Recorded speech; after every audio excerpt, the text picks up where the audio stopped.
life, there might be. Yeah, something that came, dead. that came out. Yeah, it's the same trailer that I saw. I know this like format, this country, this cowboy stuff. I'm in that. The other game I kind of All would right, love we to are coming up on cover, 5 which is minutes. strange I'm about to because, you know, reboot my when browser Horizon real quick, Zero Dawn guys, in the was announced, stream, I so was don't sort of, freak out. like, on I'm gonna that reboot side my of the fence browser where because I've been having thanks, issues to Corey. where it'll crash in the middle of the stream, and I don't want that.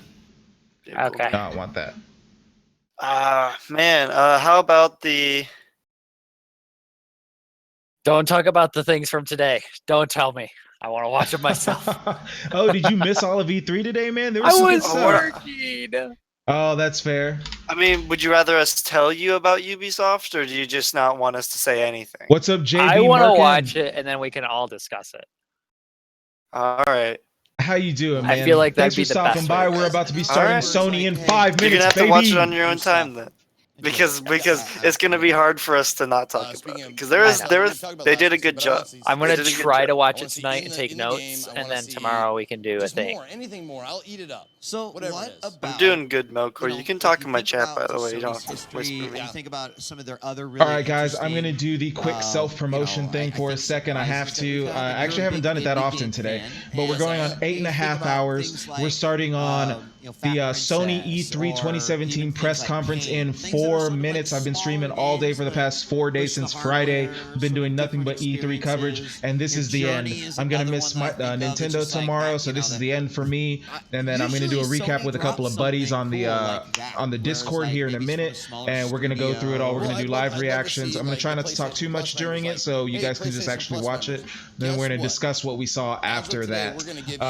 If you like what you see, I'd really appreciate it if you hit that purple heart, shoot me a follow. I'd appreciate it greatly. If not, no pressure. If you look at the bottom of your screen, right over there, you can find me on the social medias at blue_bomber with a 0 instead of an O. I'm on Twitter, Facebook, and YouTube. Twitter's going to be the best spot to find me. Anytime I go live, I'm tweeting out about it. I've been retweeting a bunch of stuff from E3 in case you missed any of the trailers or anything like that. All the news, I've been trying to keep up with it as best I can. But we're about to get into Sony. Sony, baby. No Man's Sky. Right here. Game of the year. Yeah. I got to the center of the universe. All right, let me turn these guys back up. I muted them for a I second. went back to the edge of the universe, got to the center again, and I said, I can't believe it. I want more. I can't keep it up. I'm sorry. I can't keep it up. No Death Stranding this year. That's disappointing. He said he was restarting his browser stuff. And, well, no, sorry about that. I did the self-promotion thing, so I turned you guys down and muted my mic. Oh, no problem. Beyond Good and Evil again. Do you want to do? What do you think about the bots podcast? And then they dropped it, right? That's the bots Blue podcast. Bomber. Oh, as in Blue Bomber, Tomathan, Scalper. See, look at bots this. podcast. Look, I just like bots because it could be where the bots in the game talking about it. Oh yeah, I mean, and we could go off in any direction. Yes, it does. I kind of like that, man. I kind of like that. Hey, I shout do out in the bots. chat, guys. You guys have been hearing us the last couple of days doing recaps after the post shows, impressions, and stuff like that. We're actually talking about doing maybe a weekly podcast where we recap the weekly game news and stuff like that. Maybe for an hour or so once a week. Would that be something you guys would be into? Shout out. Let me know. What is Sony gonna drop that we're just not expecting? That's a let's see. Oh, I forgot about Death Stranding. I hope they don't show it, but they probably will. Yeah, a new prep. I do love cats. Maybe it's all in the mind. Oh, yeah. But the problem is, I love Parappa. I'm allergic to You cats. gotta believe for sure. Oh, there you go. So I love cats. Shit. They're cute as hell. I need a napkin. 2 seconds. Oh shit! I have to turn off and back on all my. If they I like the bots podcast. Like also, guys, if you have Xbox custom One, commands set up and for PS4 means a Stream lot of Elements, great make sure to games, turn them whether off it and be back on again. indie or smaller scale or big giant Why? open world games. There's something up with the bot today that caused the commands to appear on, but they're actually off. So I am expecting, even though just I'm happened on my expecting stream. a focus on VR. Right. All right, I don't know about you guys, but I literally have a bowl of popcorn again for Microsoft. I mean, for Sony. Sony. Oh, crap. Sony. We're just about to start. 1 minute, and I've got a bowl of popcorn, baby. I just did a shout out through Stream Elements for you guys. Thank you very much. I appreciate it, man. I'm going to turn these lights blue. I'm going to turn them down nice and blue for Sony, baby. Yeah. And Sony. Fantastic to throw yourself into. I think and that's they good. Had something to show like that. Like we're about to get into this here right now. I'm gonna go ahead and turn down the lights around me because I don't have a green screen like you fancy man. Yeah. So I'll turn the lights down. We should create a little C922X. We should be going in just a moment. Also, just a quick shout out because I know the Destiny 2 fans are hoping for. It is 9 o'clock. Where's my Sony? They've been dropping some major content bombs on. They did say that I was going to run a little bit late. Oh, did they? Yeah. Oh shit! I turned my lights blue and now it's fucking up my green screen. I mean, they've kind of made a change your chroma key. Conference. Hold on. Maybe if I turn that to a light blue, that wouldn't be so bad. All right, let's do it. Now it's fucking everything up. Check it out. It's time Oh for shit! Sony. They're live. Let's go. They're live. Here we Let's are. go. All right. Shit, let me fix my lights real quick. Slow down. We can even watch on 5 devices. They have to have an intro, remember? All at once. The rules of TV have changed. All right, here we go, boys and girls. I'm going to turn it up. I'm going to turn the voices down. Sony 2017. I think I'll go for a walk outside now. The summer sun's calling my name. I hear you now, I just can't stay inside all day. I gotta get out, give me some of those rain. Front of that fastball. First offering on its way. PlayStation Days of Play with a limited edition gold PS4 at $249, discounted games, and more. It's 9 days of epic deals. PlayStation.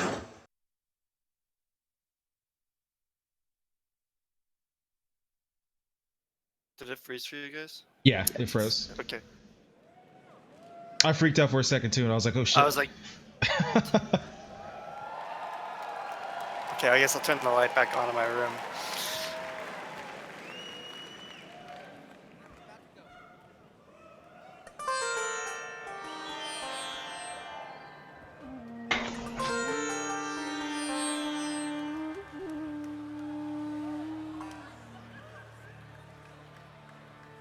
What you got, Sony? Ooh, they're doing the live orchestra again.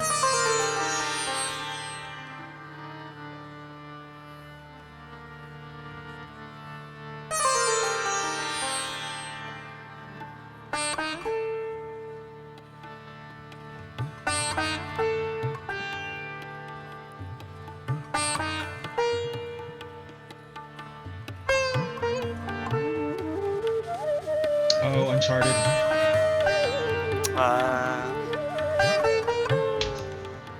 Another one? It's DLC for Uncharted 4. It's basically an expansion. It's like a small standalone. Yeah.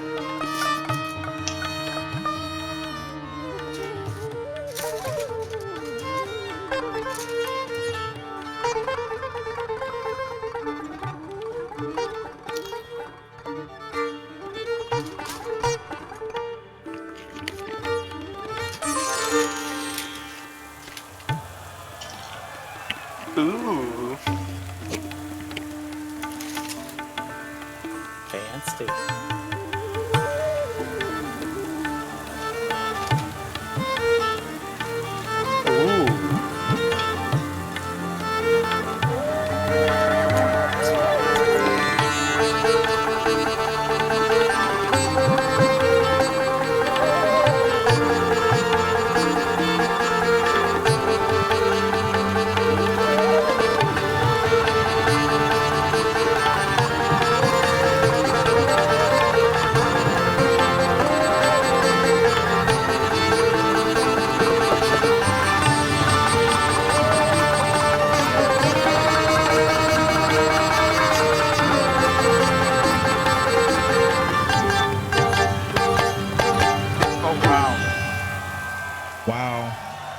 Wow.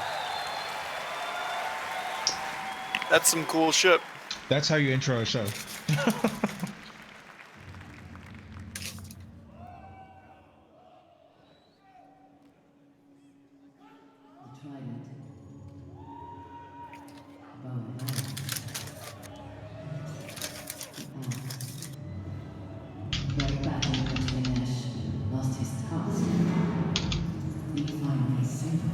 Sounds weird. Yeah, I think the sound's messed up on their end. Yeah. That's supposed to happen? No. Yeah, it does. That's not me, guys. That's the stream itself. Their sound is messed up.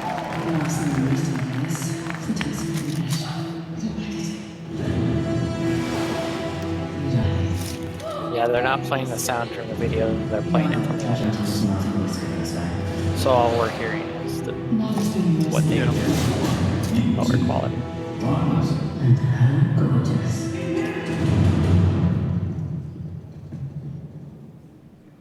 What a pleasant surprise. You want the tusk? You need my help. A thief? Collector of antiquities. A parasite? who exploits our strength in order to fatten the boys. So that's a no.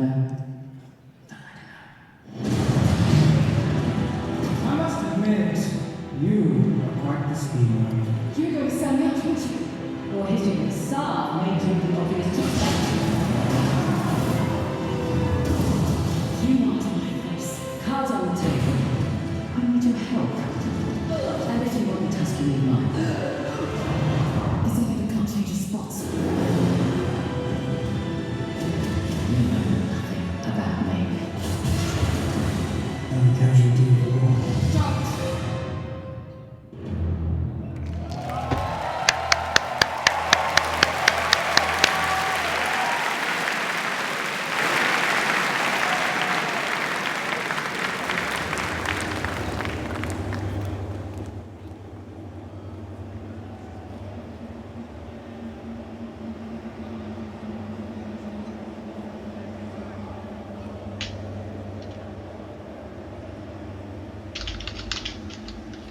Interesting.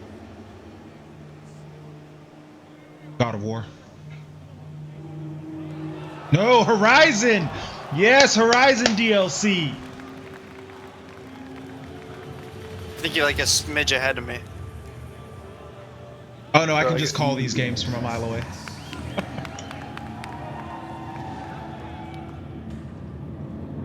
Did you play this game? I have it, yes. Is it good? Very good. I've heard some really good things about it.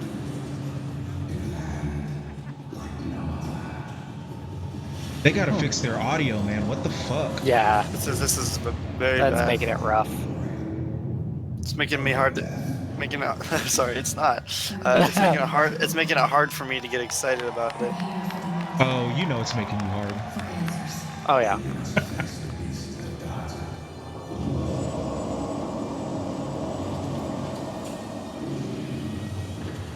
Still a dope game.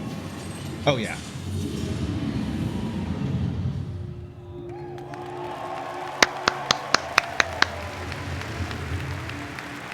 Cool. There we go.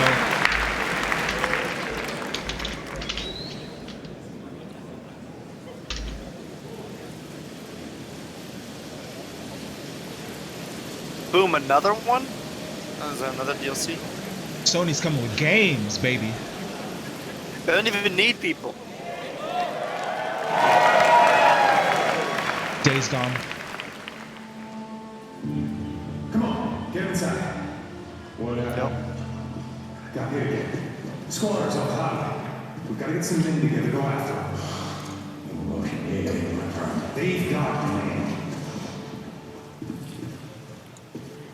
You said the man was firing. I just want to lay it deep. I don't tell folks how to live their lives.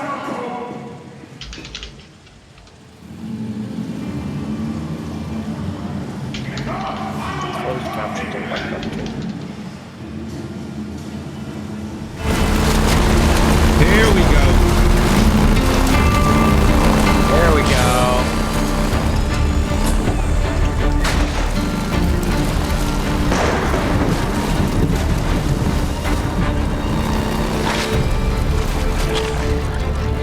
No, that ain't it.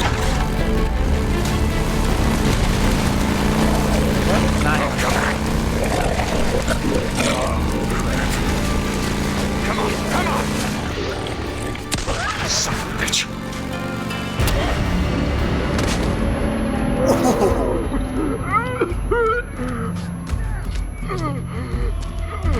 Ow. Let's do this.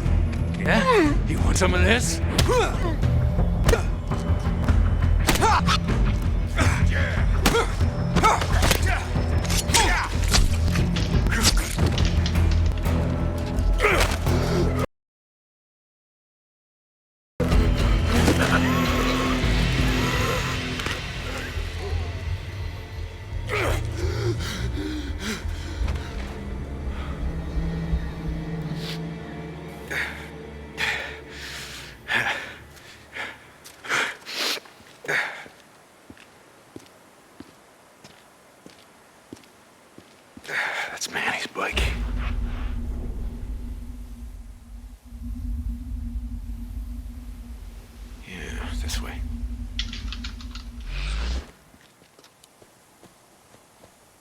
Eagle vision.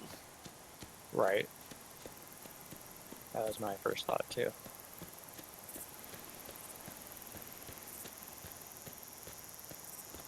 God, assassin.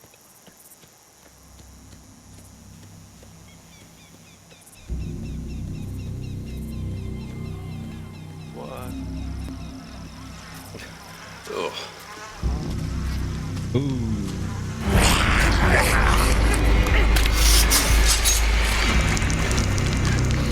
What? This fucking show. Wow. Scared yet, Lou? Maybe a little bit.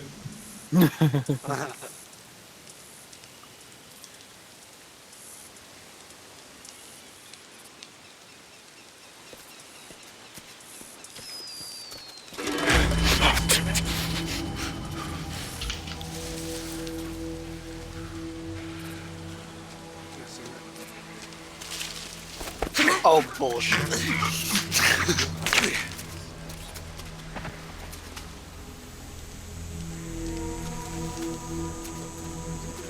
Why do you always have to play That answer.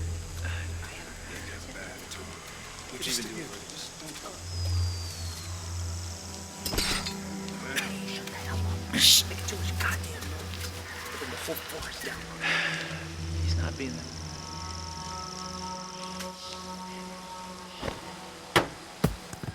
What's your problem? Oh, shh. There's something on there. Ah! No, my leg! Get it off!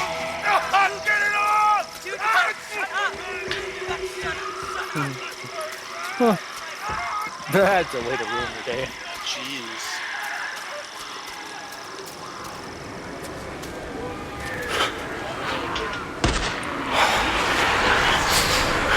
Oh my. Oh shit. I haven't seen this part of the video. I now know what this game is from.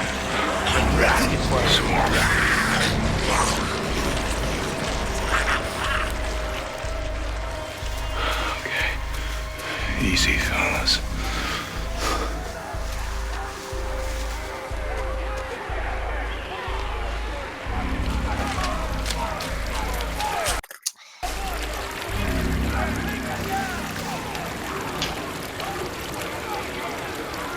There he is. Still alive. How the hell am I?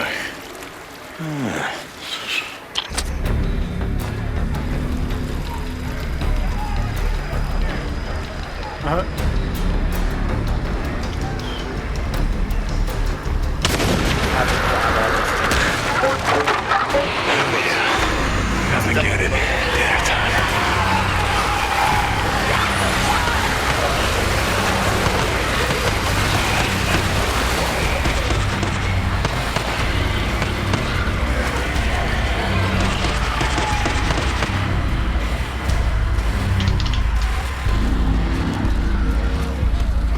Drop him! Now! These are really fast zombies. Do it. I'm not here for him. Oh, come on, man. Don't stream, please. No.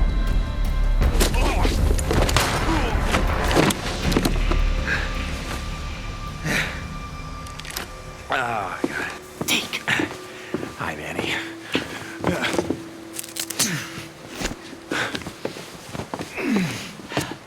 Hey! So, do it. Yeah, he threw. Oh, come on. I wasn't gonna let him kill you. Besides, who the hell else around here knows how to rebuild a carburetor?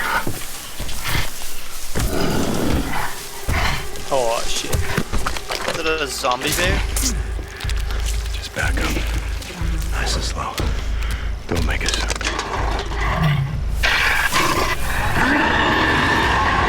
Oh shit. That bear had barbed wire on it. Yeah, it did. Ooh, how did you get in Please the welcome audience? to the stage, Sean Layden. Sean Layden, my man. Welcome. Welcome. Good evening and welcome, ladies and gentlemen. fans and friends, this is your 2017 PlayStation Showcase. Thank you for coming tonight. Naughty Dog, Gorilla, Ben, out of control. I thought this opening was completely insane, and because I had to walk under zombies to get on the stage just now. They didn't even tell me about that last night. We're glad to be here. We're delighted to be here. We have a full show ahead of us, so let's just agree that we love games and we want to see more of them tonight. It's all about the games. Every year we continue to push the envelope of storytelling, imagination, and technology. And 2016 was no exception.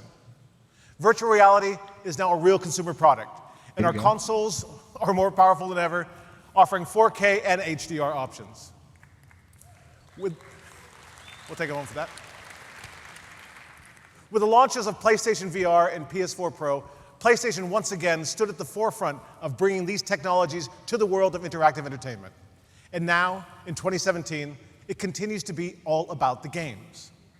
In the past few months alone, have given us some of the most creative, high-quality, and engaging video games ever seen. Horizon Zero Dawn, Neo, Resident Evil 7, MLB The Show, Persona 5.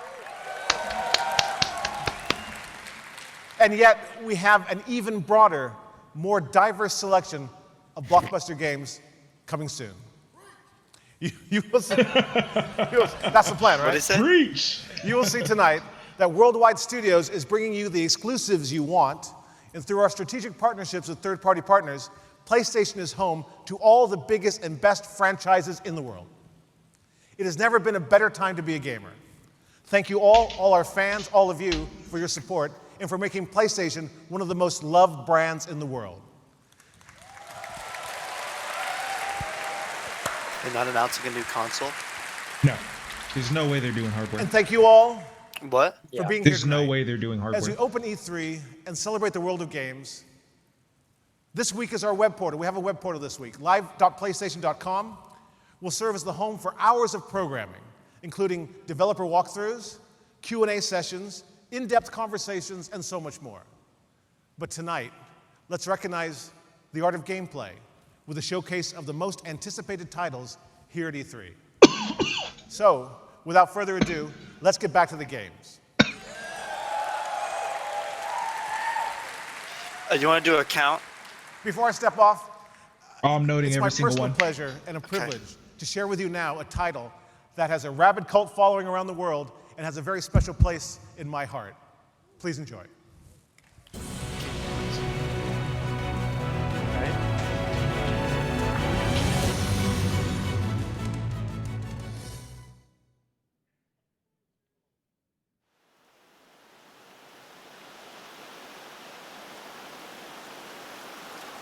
Yeah, I think so. No. I know that. Okay, I know what it is. God of War. Oh, wait, really? Yeah, it's God of War for sure. Yeah, I mean, as soon as I saw the X, yeah. Oh, no. This looks like Monster Hunter. Shut up. There's no fucking way. No, I wouldn't. No. They're doing Monster Hunter on PS4? Okay, stop. No, they haven't said it's Monster Hunter. Oh, I'll be so jealous. Oh my god, it literally is Monster Hunter, though.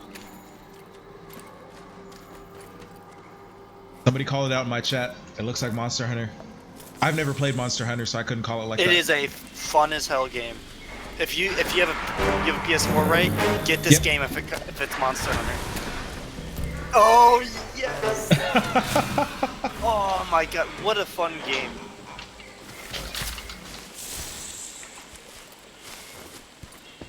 That's your holy shit moment. That's a Nintendo game usually. Yeah. Working with Sony to bring it. Yep.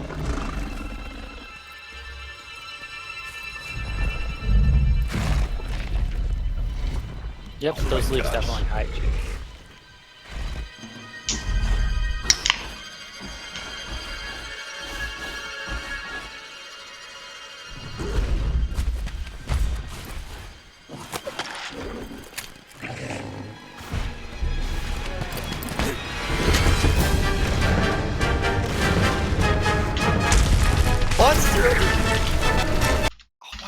buffering. Yeah, exactly. I've been having issues too.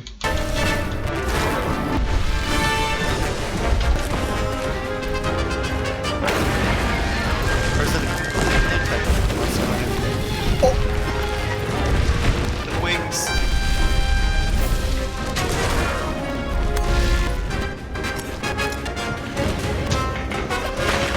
Oh, jumping.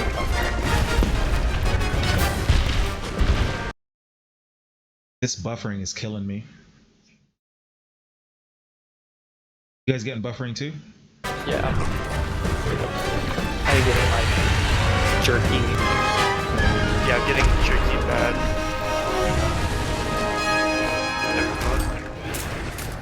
People are saying in Twitch chat lag.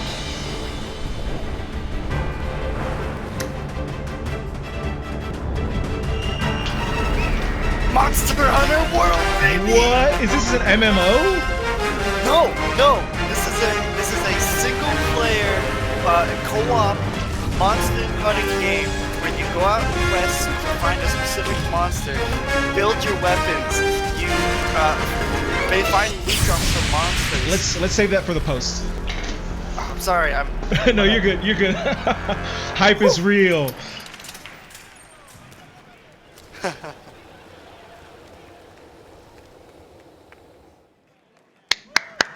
Yes. Bring a Monster Hunter to consoles. Like.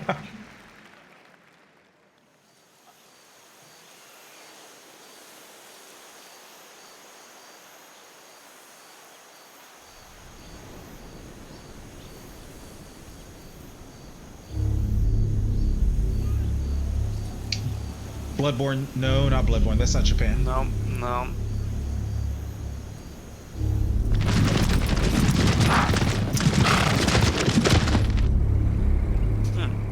No idea. Yeah, I'm lost. I don't know.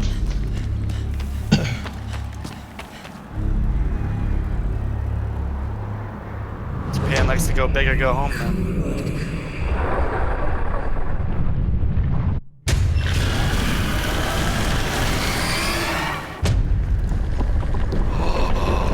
Another Colossus. This is Shadow the Colossus 2. No fucking way. Yes. Holy shit. Wait, it's remastered. It's just Shadow the Colossus remastered. Oh, okay. Still, what a game. I've never played Shadow the Colossus, and I keep hearing about it. This is where I get in.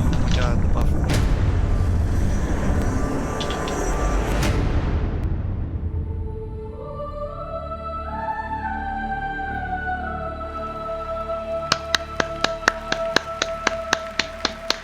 Shadow of the Colossus. Look at that 2018 though.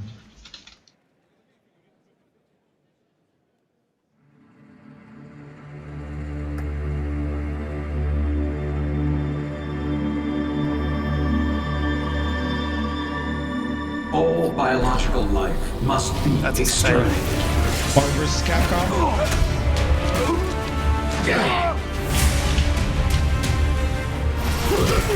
Doctor, get us out of here!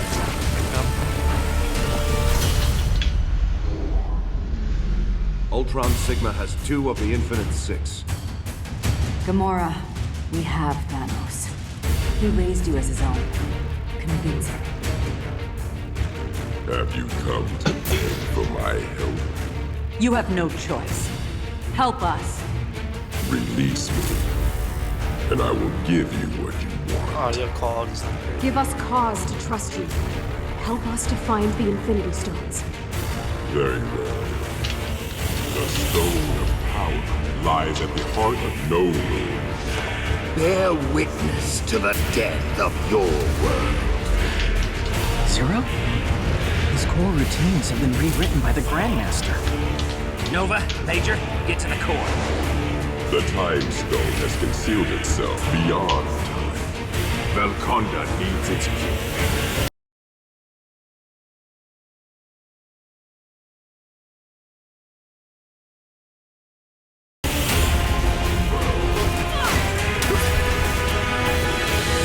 We had a dream.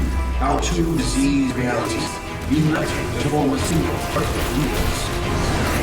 Will not bow before your god. You are no god. Cool. I love fighting games. I'm hyped for this. You'll have your diversion. Make it count. No, wait! Ninjas. Story demo download Yes!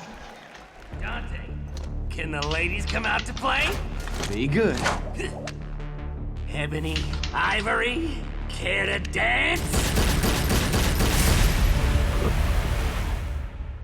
I'm about to send that to download to my PS4 right now. Remote downloads, boys. I can do it from my PC.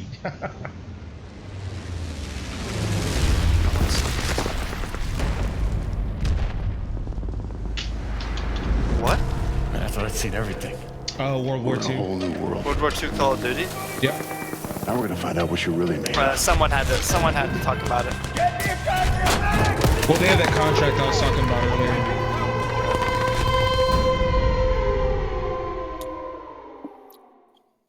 Man, this looks really good, man.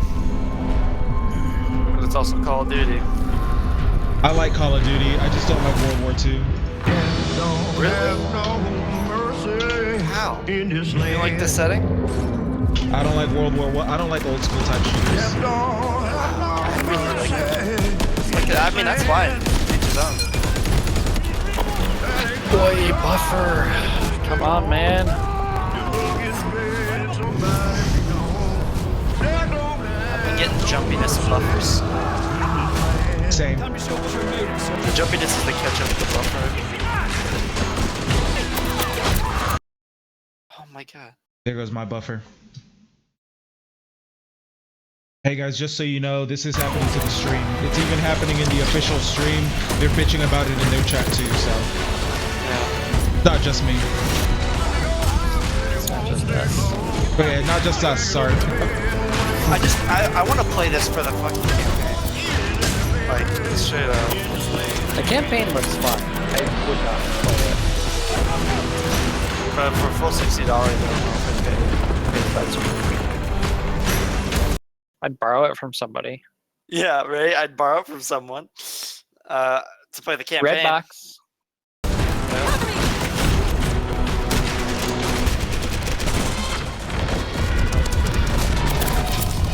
Wait, you can fly planes now in multiplayer? I doubt that. No, absolutely not.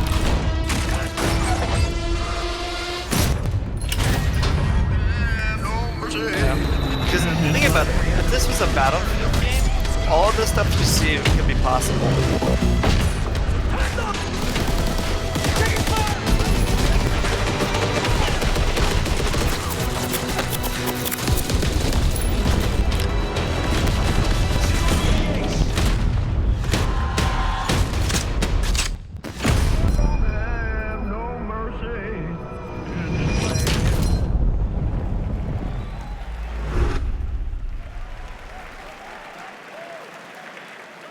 November on a Tuesday, classic Call of Duty.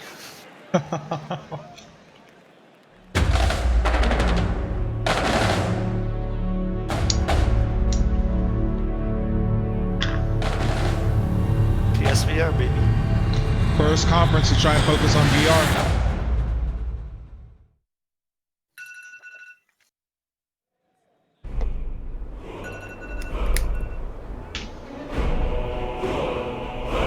Is this God of War? No, Skyrim VR?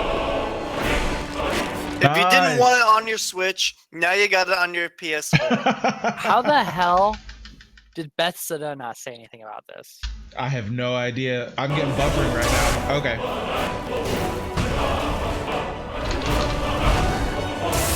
This is how you beat Microsoft.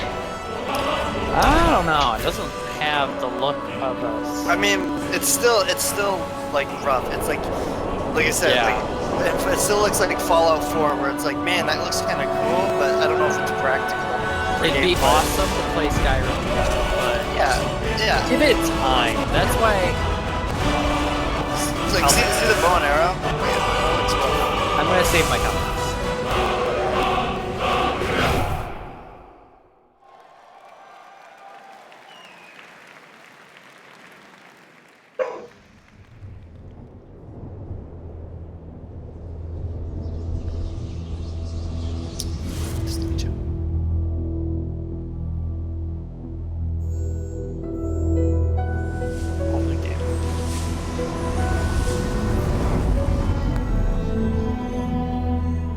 Farpoint? That just came out.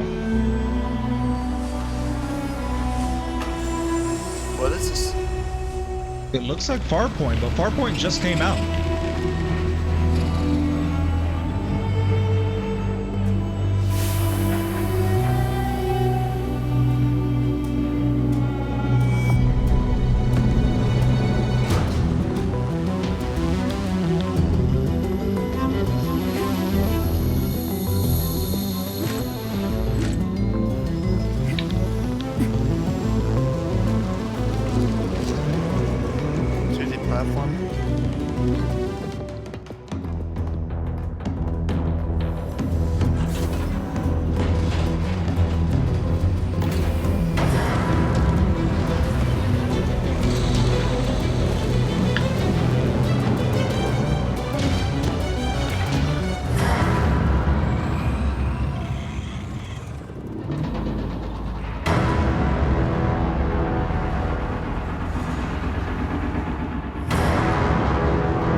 Star Child. Alright.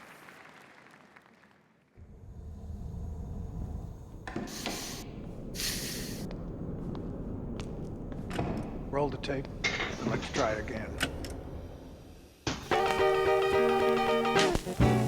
Well, the sun ain't shining, it's a dark and cloudy day. Well, the sun ain't shining, it's a dark and cloudy day.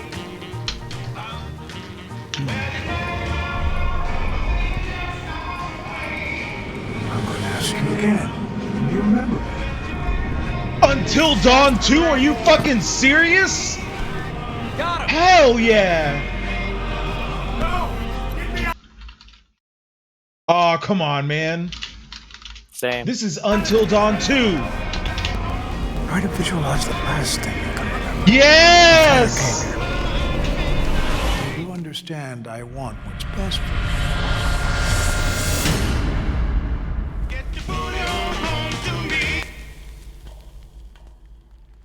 Oh, not Until Dawn 2. Fuck me. What is Welcome to join me. That's the dude from Until Dawn, but it's a PSVR experience, it looks like. Oh! Hey, we got a blast. Don't let up. All right.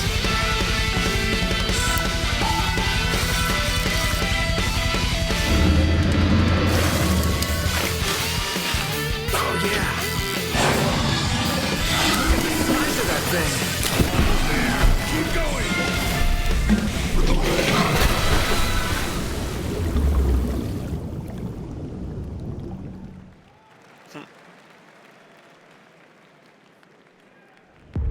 Bravo team, do you copy over? Bravo, can you confirm you're receiving me? Over. I'm not getting anything. They can't hear us. We're on our own. Have hostiles moving on your position. Watch your flanks. Okay, enemies ahead. All right. You ready? Engage! Cover me. Enemy on the property. I see.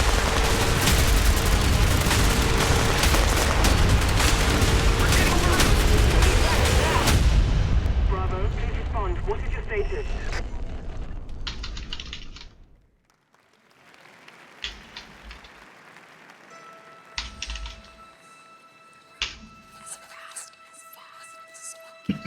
These are all VR. I mean, these are pretty good. Dude, they're doing VR after VR.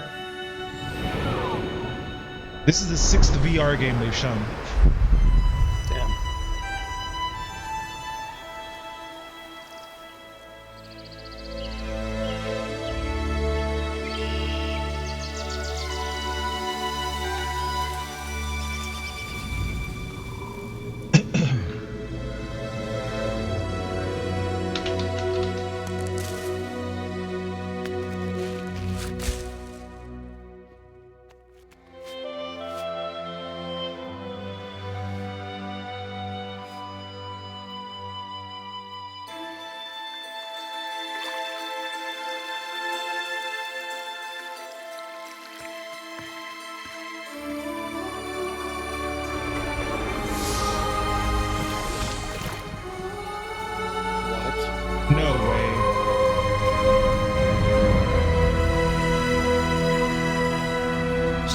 Little, the sequel.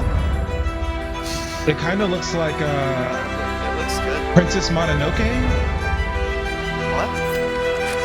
or Howl's Moving Castle. Spirited Away. Spirited Away. There we go. Oh.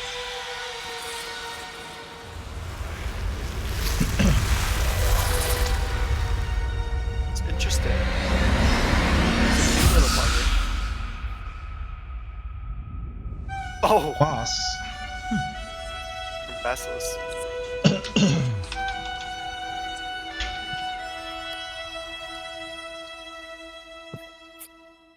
Cool.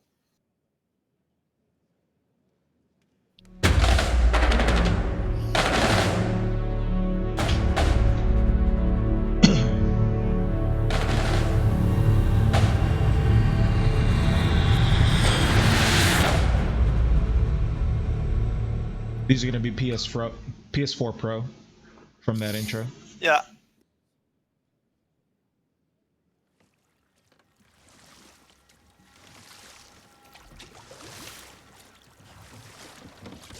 Another pirate game.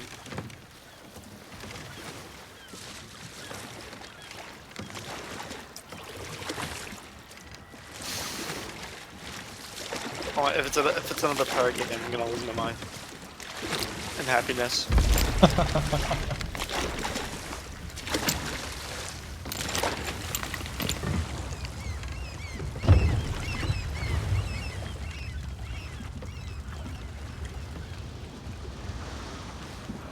God of War. Kratos.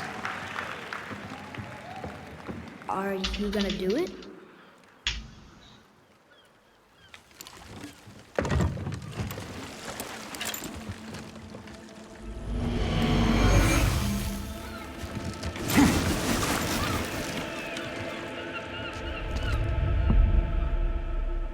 You said I was cursed. You think I'm weak because I'm not like you. You do not know everything, boy. No. But at least I know the truth now. The truth. Hang on, boy! Okay! The truth.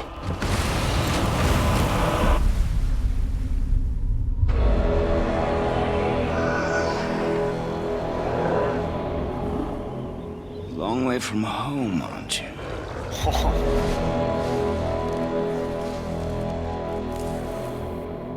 And here I thought your kind was supposed to be so enlightened, such better than us. Oh, come on. You shut up. I'm buffering.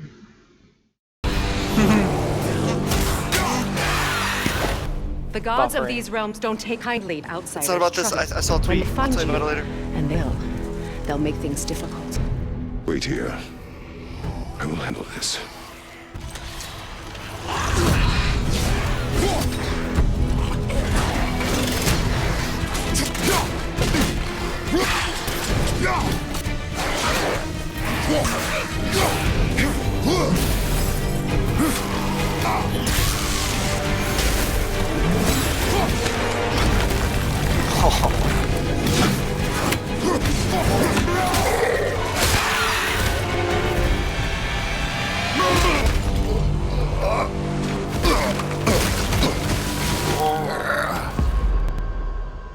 Wow, that was something, that fight.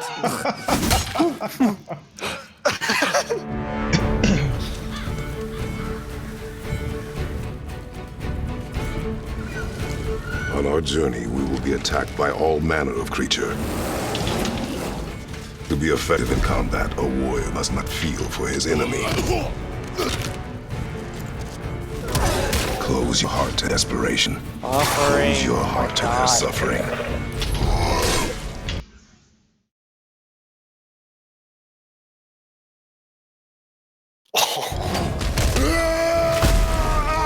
The road ahead is long and unforgiving. No place for a boy. You must be a warrior. But not everyone is bad. Mother always said to be open to those who can help. Who you were before doesn't matter. This boy is not your past, he is your son. And he needs his father.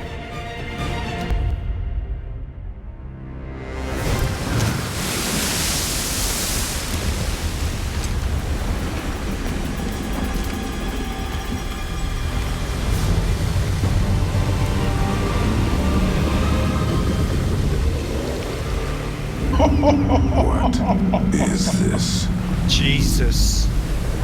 It's the world serpent.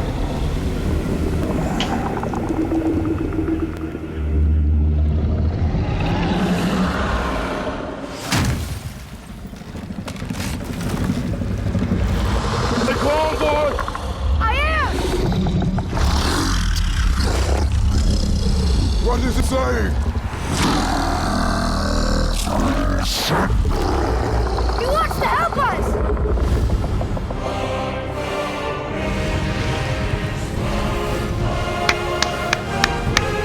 Wow.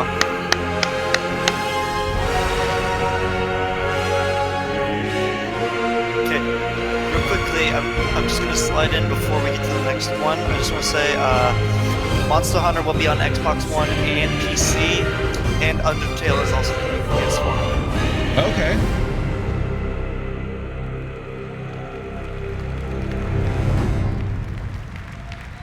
I'm super hyped for Monster Hunter.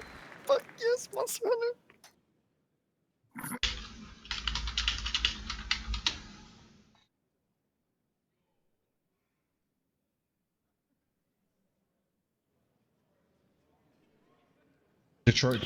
Detroit become human. What's this? It's Detroit. Just a little while Made by a studio called Quantic Dream. Be right back. Hold on, just a little while longer. Hold on, just a little while longer. Everything will be alright.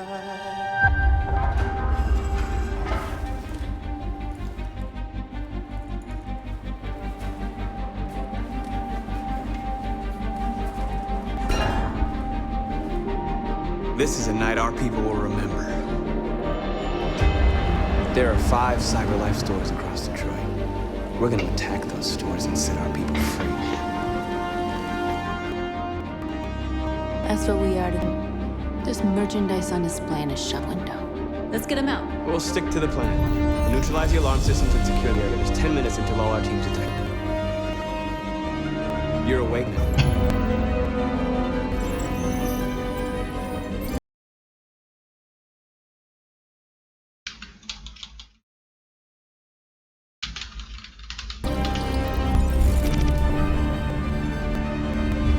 Marcus, watch out! You were committing a class 3 offense. Should be reported to the police. We gotta go. What? We can't just leave our people behind. It's too late. If we stay here, we get shot.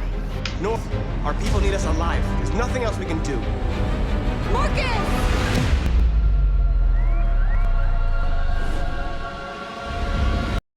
Shit. Take cover.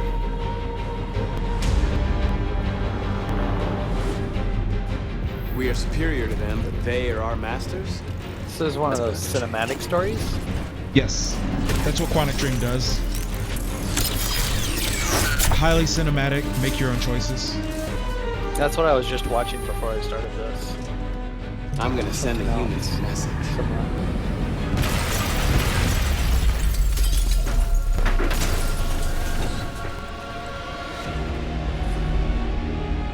My name is Marcus, and just like you, I was a slave. But then I chose to open my eyes, to take back my freedom, and decide who I wanted to be. Now I have come to tell you that you can be your own masters. We're with you! I'll follow you, Marcus. I'm with you, Marcus. I'll follow you, Marcus.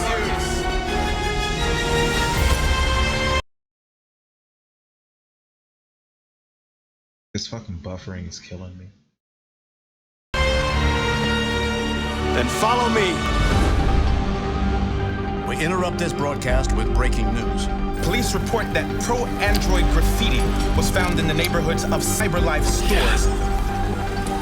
Given the facts, it's pretty clear these attacks are linked to the deviant video message broadcast recently from the Stratton Tower. Different locations were in what seems to be a coordinated attack. This is an alarming situation. Could machines now be turning against us? Violence is the only language humans understand. Numerous storefronts have been broken, with cars vandalized, set alight, leaving many Detroit neighborhoods in chaos. We're getting reports that hundreds of androids have been stolen from CyberLife stores.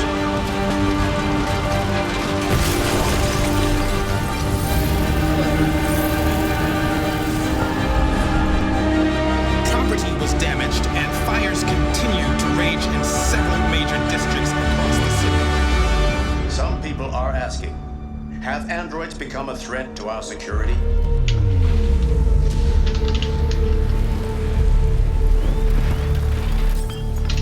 They're coming.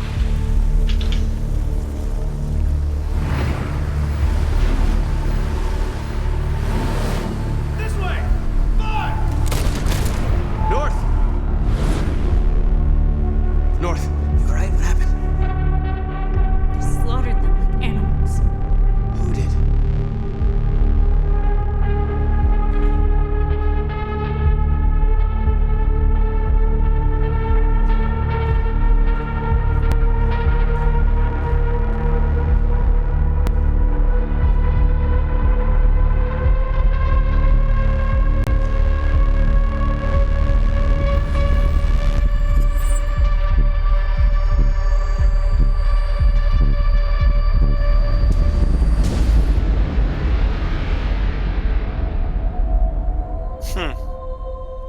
My name is Marcus. Looks pretty good.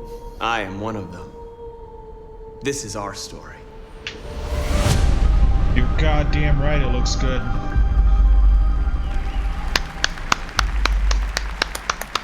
I'll clap to that. I'll clap to that.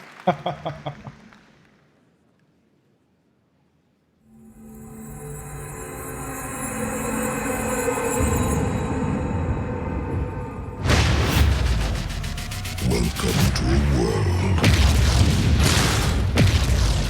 without light. Destiny.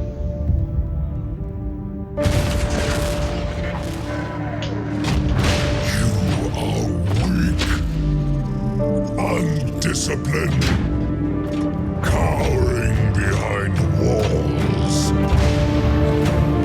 I command legions, conquered worlds, waged war across the galaxy to prove my worth. I alone am worthy of the Traveler's light. You're not brave. You've merely forgotten the fear of death. Allow me to reacquaint you.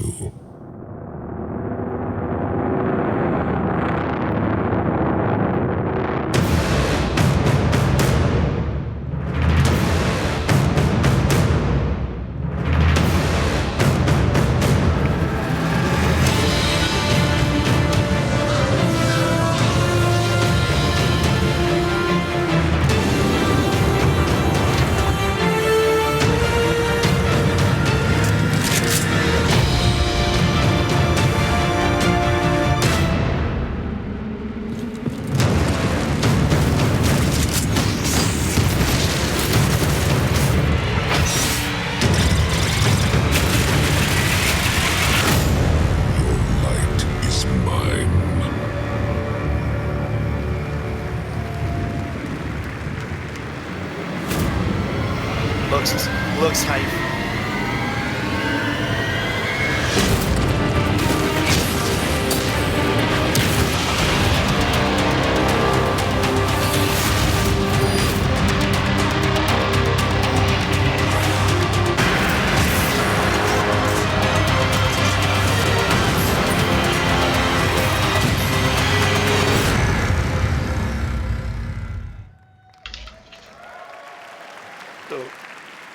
Please welcome back to the stage, Shawn Layden.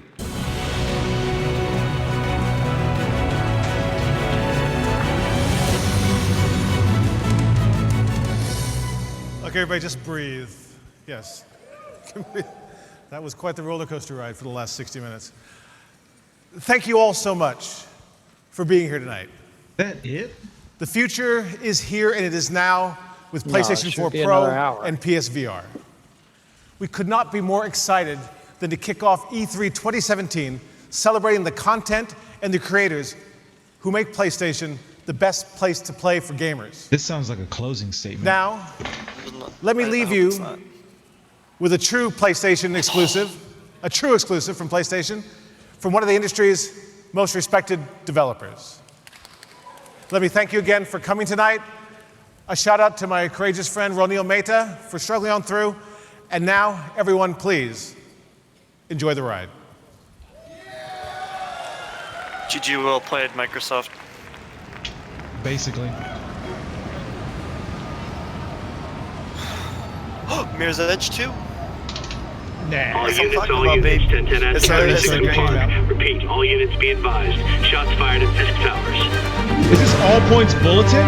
Is this Rockstar? No. Oh, Spider-Man. Spider-Man. Oh, Spider-Man. Yeah.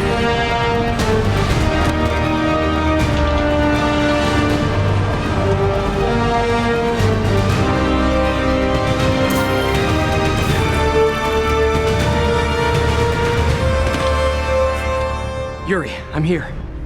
What do you see? Find the rest. Boss wants them dead. Looks like the demons are moving in on Fisk's territory. You got this? I got this. Nice.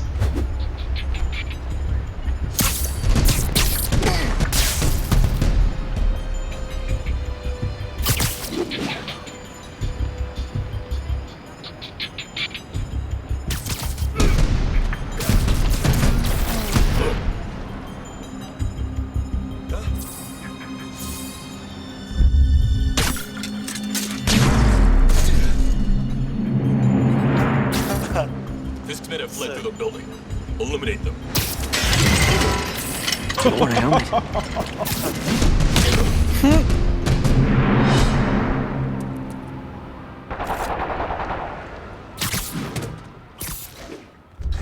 You got what you came for. You don't need to kill us, too. Fisk's territory is ours now. Not today. Spider-Man! Tell the boss is here!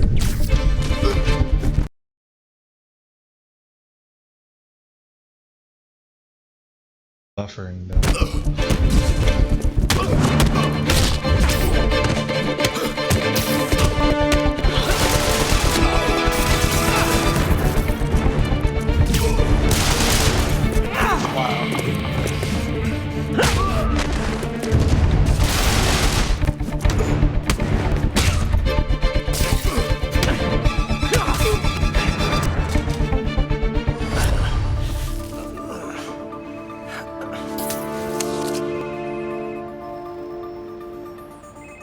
Hey, Willie. You. Nice jumpsuit. Slimming. Stay out of my business. Wait, the demons. Who's their leader? Keep my men alive and maybe I'll tell you.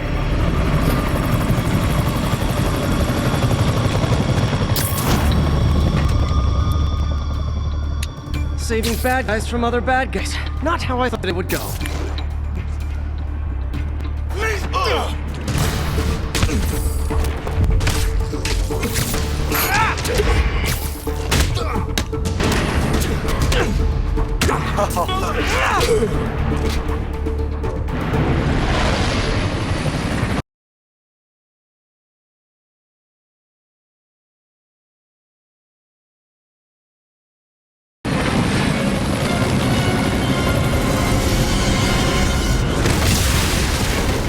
Hey, big guy.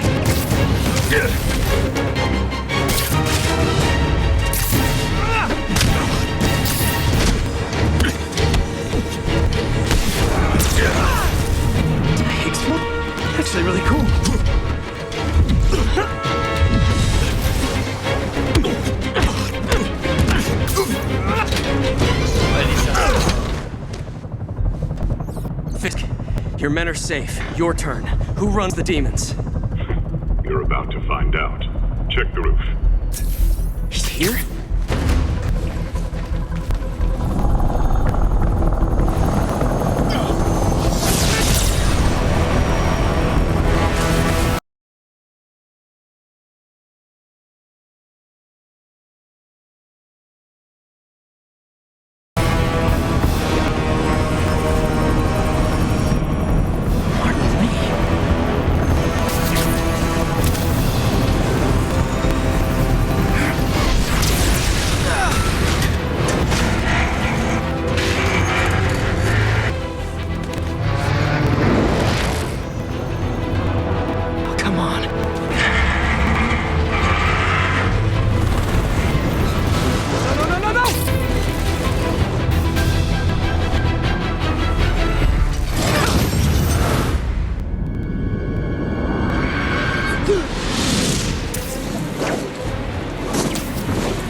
Let's go!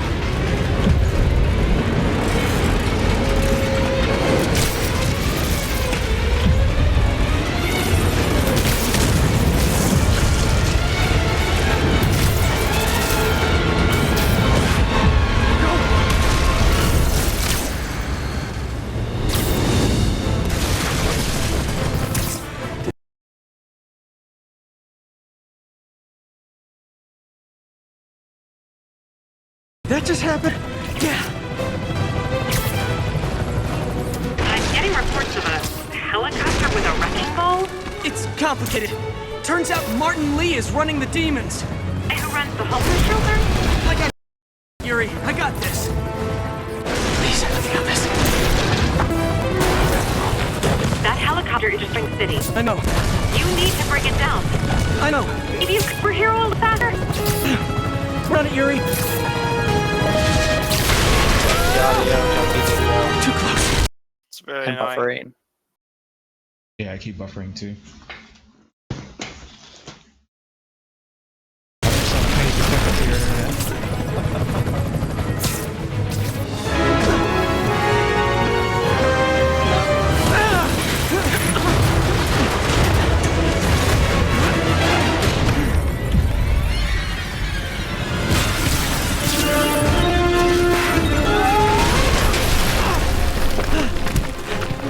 Okay, Lee, here I come!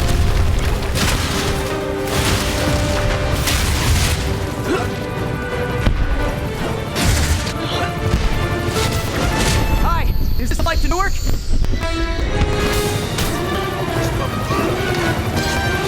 I don't even know what he said. Why are you doing this? Is this the flight to Newark?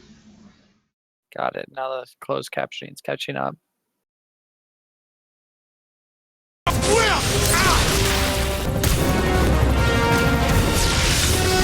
This is crazy! This isn't you!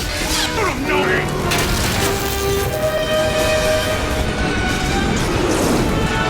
Need a plan. Plan real fast. Guess this is the plan.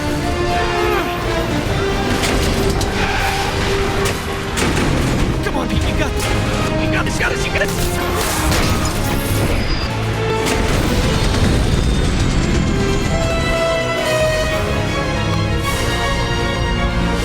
Just don't this up.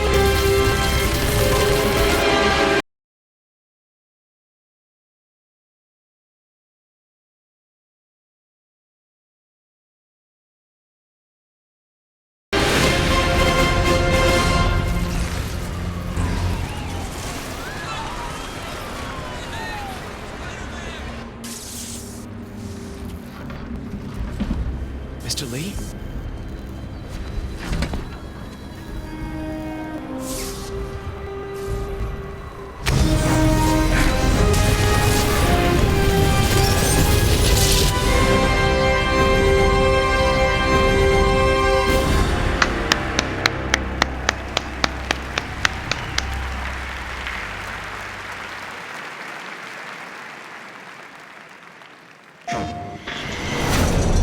They aren't done.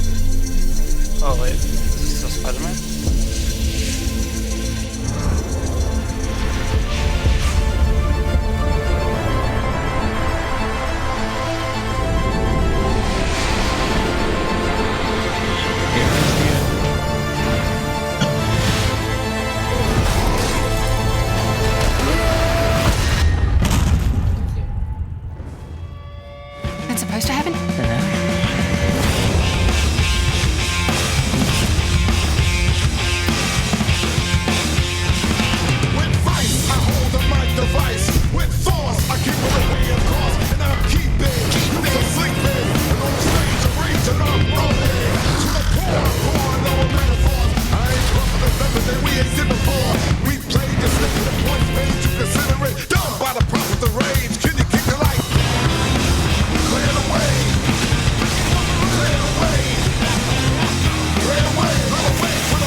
it's over. Come on, dude, let's go. Miles! Miles Morales, what's up, boy?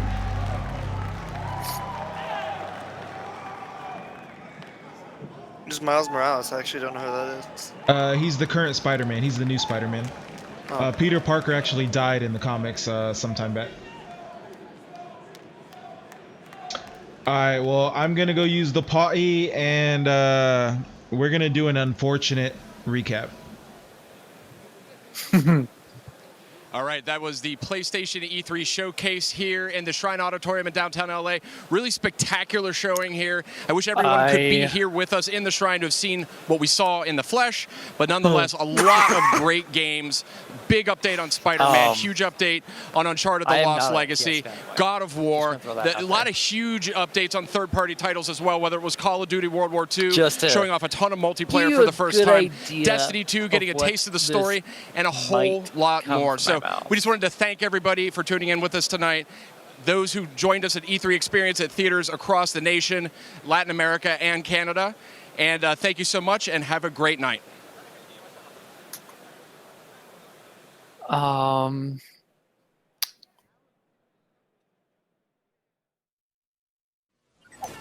Ladies and gentlemen, we are back. This has been E3 on Twitch Day 2, and our pressers are now concluded for the day. Right back as well. Sony was the last one to sort of escort us out of this day, and it was kind of short and sweet. Was kind of focused on the games.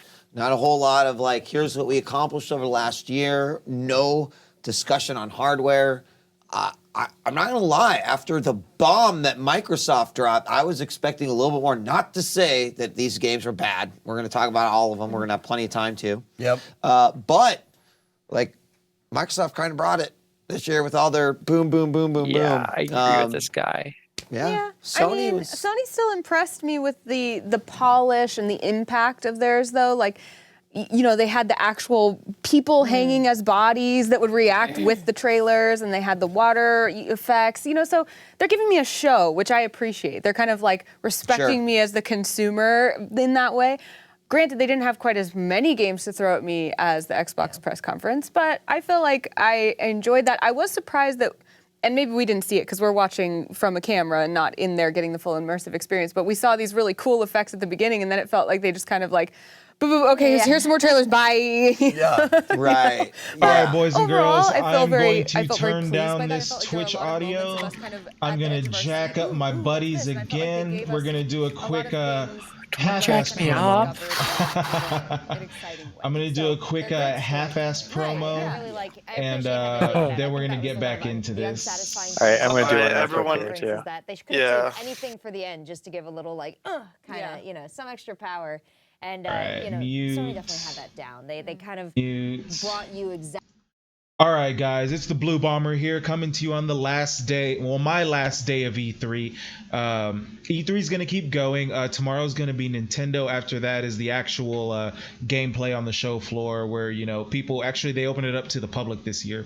So the people who came up this year, they're going to get to play the games and all that jazz. So that's super hype. So this was it. This was the big show. This was what I've been waiting for. Like I said, I'm a big PlayStation fanboy. I respect all consoles. I don't talk shit on consoles. I have a decent gaming PC, and I don't shit on consoles. I don't do any of that. I came from consoles and recently became a PC gamer. So yeah, I'm console agnostic. I don't hate on anything or anyone. Good games are good games as far as I'm concerned. But I'm a Sony fanboy, and this is what I've been waiting for. It hurt a little bit. They hurt a little bit, not gonna lie. So I'm gonna finish up this promo real quick. Of course, you know, you're watching the Blue Bomber right now. If you like what you see, please hit that purple heart, that follow button right there. I'd really appreciate it. If not, that's cool too, man. We've had some people coming in and out. We've got lurkers and stuff like that. I'm not going to call you out by name, but I really appreciate you guys stopping by. You know, I made affiliate today, and you guys hanging out. You guys are everything. You know, you're the reason. You know, I'm starting to get a little Twitch notoriety, just a little bit.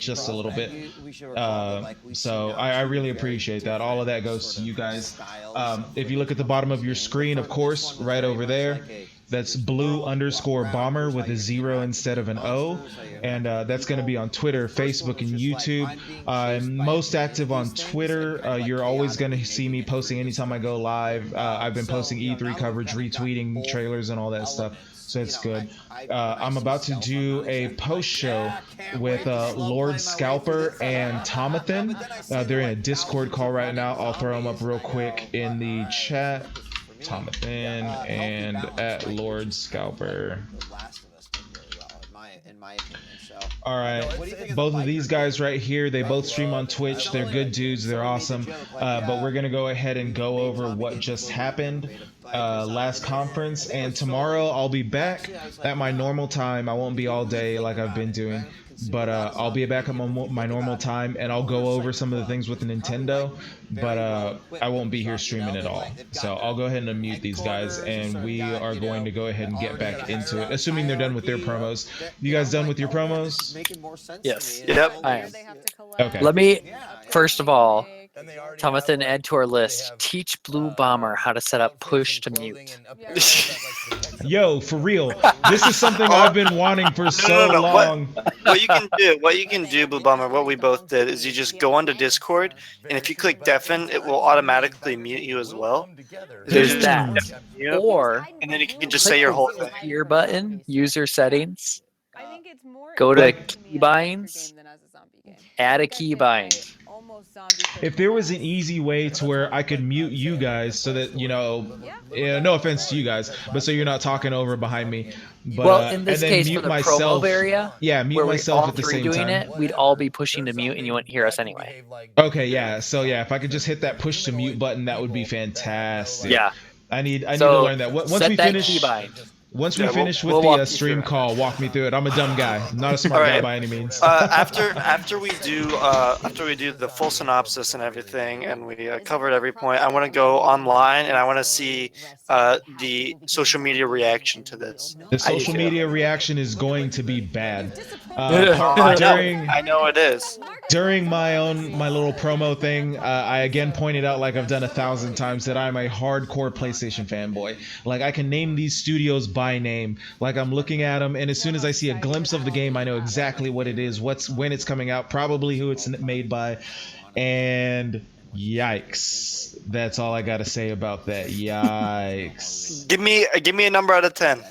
Give me some numbers out of 10. Okay, on initial impressions after 6 beers and just the wound is fresh right now, I'm gonna give it a 7. A 7.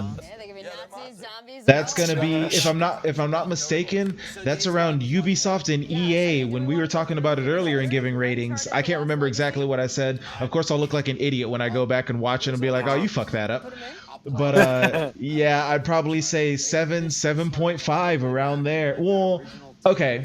No, yeah, 7.5. I'm gonna have to go with a 5. I'm gonna give him a 7.5 at best.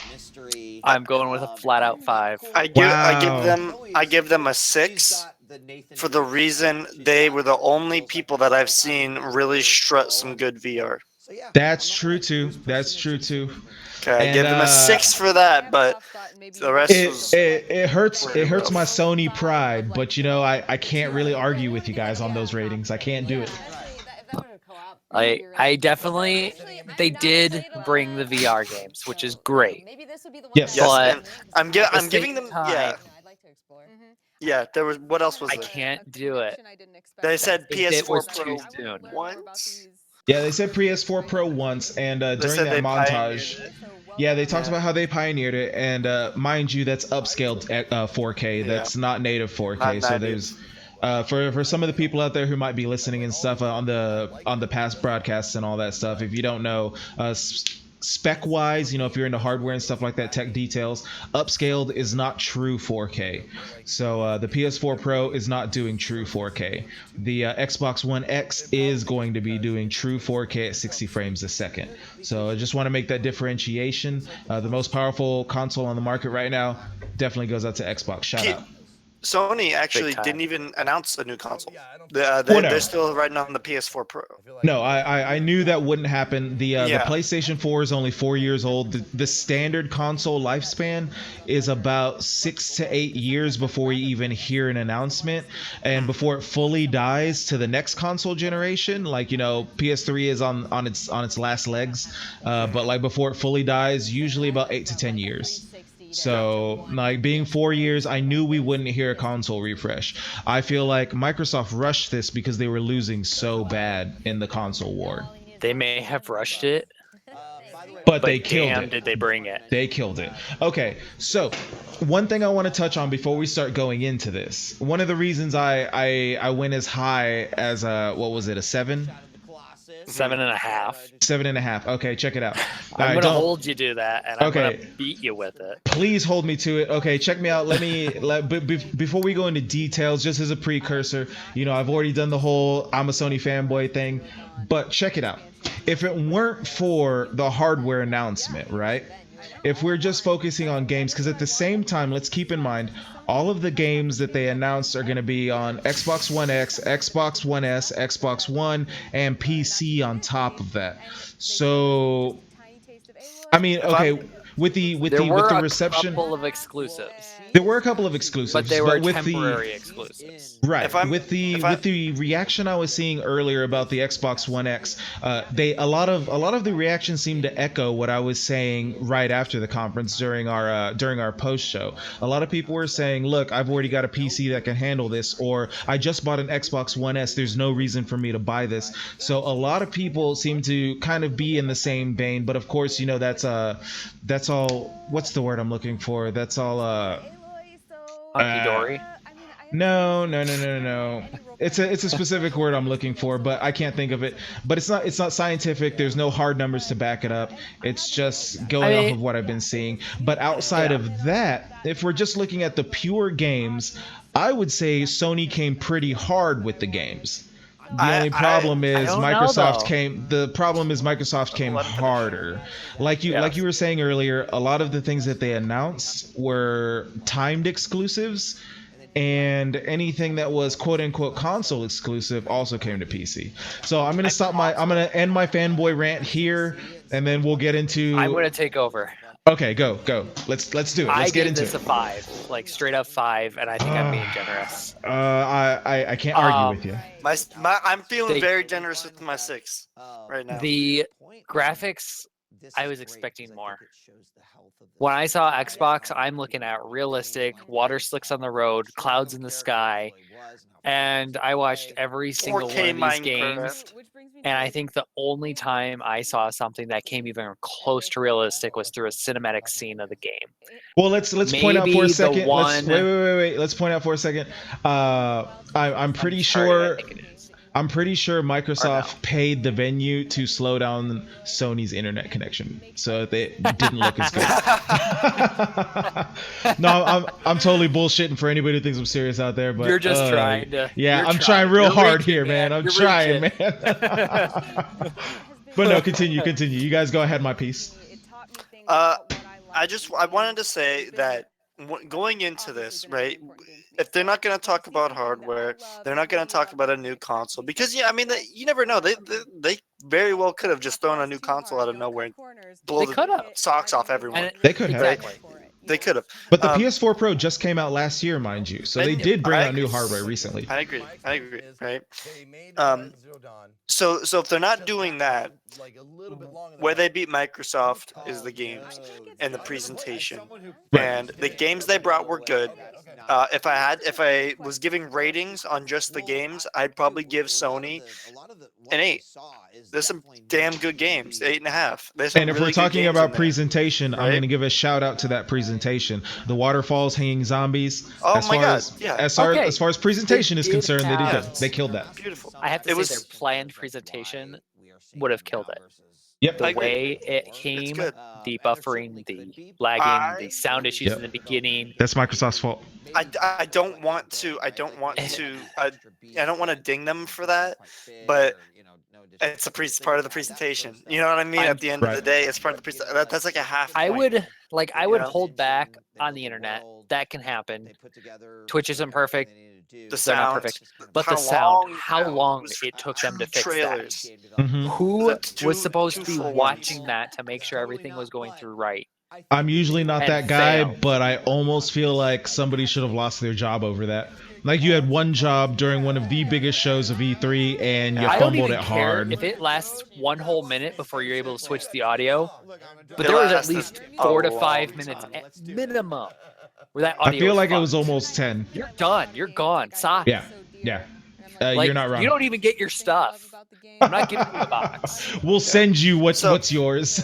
So at the end of the day, I was looking when we were talking about what does Sony have to do. We kept saying the games. They have to beat them at the games. There's no way Sony's going to blow Microsoft out of the water unless they just completely destroy them with games and throw something else in the mix. That's something else being VR, in my opinion, which was really good. They did really good on the VR. They did have a strong VR show. I have to give. They threw the VR in there, but I don't think it was as good as it could have been. Really? I agree. Okay, wait, check it out. But it was better than any other VR that's been at E3 so far. If we're on the VR point, Microsoft did maybe 1 or 2 minor shoutouts to VR. Outside of that, Ubisoft had one VR game, and everything else was earlier this morning during the PC conference for VR. I made sure to diligently label everything. And I've got 6 major VR titles that looked really good, mind you. Like they didn't look like a lot of those. I mean, mind you, they don't look as good as Uncharted. They didn't look like Giant Cop. Exactly, they didn't look like Giant Cop, but at the same time, they didn't look like Uncharted. It was they were good-looking games, of course, but you know, we all know that compared to PC, like. All right, even if you're running a 1080 Ti, you're not going to get the best VR graphics because it's a hardware-intensive medium. So, but the 6 VR games we saw, mind you, one of those was Skyrim. Skyrim was one of those VR games. That's a big get. I give it's credit. It's a big thing, and I'd love it, but I don't think they have the hardware to do it. I agree. What I'm saying is, Sony brought VR when no one else was bringing VR, and I give them praise for that. Right? So I give them praise because no one else really showed off VR in this manner, and they deserve credit. They deserve credit for that. At the same time, the games lineup by Microsoft compared to Sony, Microsoft wins. There was more games, there was more exclusives, and there was more WoW. It just, I mean, just period. There was just a much better lineup of games from Microsoft. Sony, the Sony exec, I forget his name. Sean Layden. Sean Layden. He looked embarrassed to be up there. He looked like he didn't want to be up there. I'm actually glad you brought that up because I almost threw that into my notes because I know Sean Layden. I've seen him present before, and he was rushing. He was talking fast. He seemed nervous. He seemed very nervous when he was going up there. He knew it was coming. Yeah, like from his opening, like I was just like, "Ooh, Sean, you look nervous, bro." Like, and I literally started typing it out in my notes, and I was like, maybe I'm just misremembering. And I'm glad you brought that up because okay, I'm not the only person that saw that. Homeboy was scared, and he knew they couldn't match up. I feel bad. I feel bad for Sony, but they got outplayed this year. They did hard. They just got out. They just got. I think they got too pushed and too used to blowing Microsoft out of the water. Yeah, they got comfortable. That they didn't think Microsoft was going to bring it. I mean, I'm sitting here counting it. Out of all the games I have, I think I have 17 games here total. Out of that, those 17 games, I have 18 different notes. There might be less games because there was a couple of just like experiences, I think you called them. But I counted 19 things. Okay, so you might have counted 19 things. I made it. I could be wrong totally on that. I fuck up all the time. I made it a point to mark the exclusives, and I thought Monster Hunter was going to be an exclusive, and then after Tom chimed in, I took it off. I put a little X next to my notes, but I've only got 9 exclusives here. I've got 9 exclusives. If you've got 19 games total, including PSVR, I actually miscounted because one of them I did a barbed wire bear, and that's not a game. And one of them was a notes about the rough start issue sound stuff. Okay, so I think in my notes, I think I've got about 17 games. 9 of those are exclusives. And I'm actually not counting the PSVR games because I'm not sure whether or not those are going to come to Vive or Oculus. So yeah, I think limiting it to PS Vive or the PSVR or whatever it is. I would say in the VR game, they're absolutely killing it compared to Vive and Oculus. Like Vive and Oculus, like VR in general has been on life support with experiences, short experiences. Like it's going to be a 20-minute, 30-minute kind of thing. Like these look like full-on games, and including when you bring in Resident Evil 7 and things like and Farpoint that just came out, those are big. But PSVR killed that. You know, I'll give that to them. But for the rest of it, you know, I'm with you guys. I'm shooting real high on that number there, that 7.5. But I'm straining here to find something that I'm wowed about. And I mean, okay, right now on the after show, this game looked great.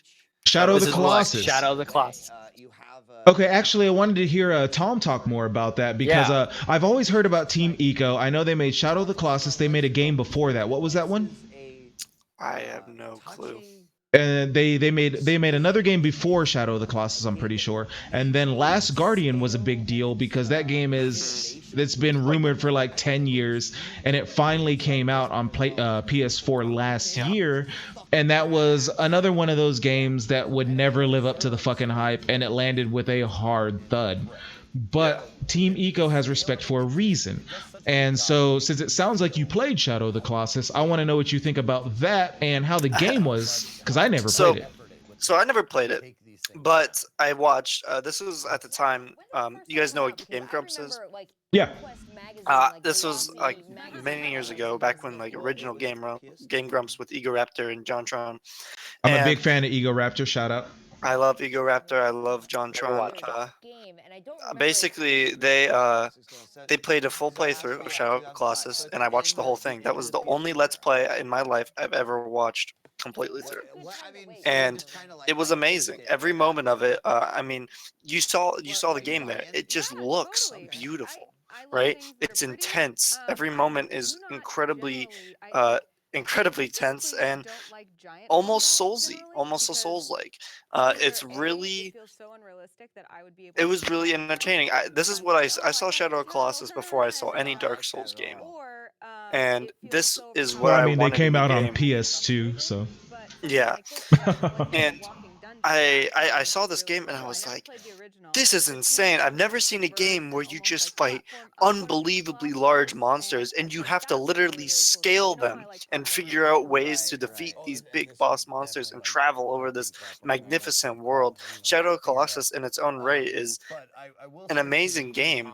I'm not sure how this one will stand up to other games of Souls-like and other massive boss games, but definitely a game to look out for. Yeah, that's about it.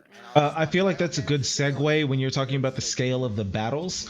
I think that's a good segue into God of War. That's going to be a Sony exclusive. It's been a Sony exclusive since PS2 when it first came out. Either of you guys ever played God of War?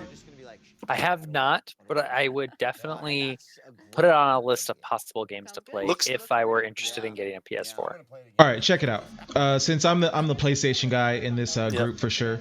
God of War I have played. I got into God of War late on PS. I got into it on PS3 when God of War 3 was about to come out. I kept hearing the hype about how good God of War was. I went and bought the God of War collection on PS3 as a remaster or as a port from PS2 to PS3. So I was like, let me play through this. And then I went ahead, just on a whim from all my friends, pre-ordered God of War 3, and then I went and got the collection and played through those. And it lived up to it lived up to the praise I feel like that people were talking about. If you guys have a little bit of time later on or something, go watch the first 15 to 20 minutes of God of War 3. Go find a Let's Play and just watch the opening, because the opening starts with a big boss battle, and that's one of the big things about God of War. Like at the end of that trailer, you see the giant serpent come out of the water, right? And it just coughs up his axe, right? Like that scale, that's a thing in God of War. And just like you were talking about with Shadow of the Colossus, that's a thing. Like God of War 3 opens, because it's based in Greek mythology. This is gonna be more I forget what this type of mythology is. It's not Greek mythology, it's Norse mythology. There we go. Yeah, so you're gonna see it's more Norse mythology on this one, but the original was Greek mythology.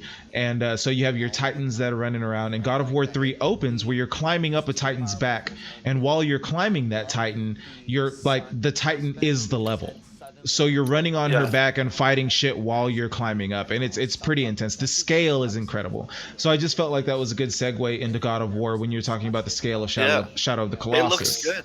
It looks amazing. It looks like a great game. I gotta harp as hard as I can on the few things I got here. Another game that looked really good. What was the Horizon Zero Dawn, right? Yes. I'd never played Horizon Zero Dawn. I saw the DLC. I'm not gonna dock them points for doing DLC. Everyone does that. It looked good. I mean, everything I've seen about Horizon Zero Dawn since they released the trailers for it looks amazing. How does it play? How is it a really good game? Is it loads of fun? Okay, check it out. This DLC will live up. I honestly think it'll live up. The developers of Horizon Zero Dawn are Guerrilla Studios. They are formerly famous for Killzone. Killzone was their big thing back since PS2. It's a shooter, and that was PlayStation's answer to Halo. Unfortunately, it just never took off in the same way that Halo did. So they made Killzone 1, 2, 3, and then they made Killzone Shadowfall. That was a launch title for PS4. So they got 4 Killzones under their belt. It was a big deal when we found out 3 years ago at this point, almost, I think. But when we found out Horizon is going to be an open world third-person RPG developed by Guerrilla. Like, you guys have been doing sci-fi military shooters since PS2, so that was a big deal. But it plays fluidly as shit. The story is actually engaging. Aloy as a main character is fantastic. Horizon Zero Dawn deserves all of the praise that it's getting right now. And this DLC, it looks like an expansion as opposed to just a DLC where you're getting a couple of little missions here and there. It looks like it looks like it's going to be like a new area. A whole new area, exactly. It's almost like a Fallout New Vegas. You know, it's going to be a whole new thing that you're going to get to play. In Skyrim, when they just give you the island.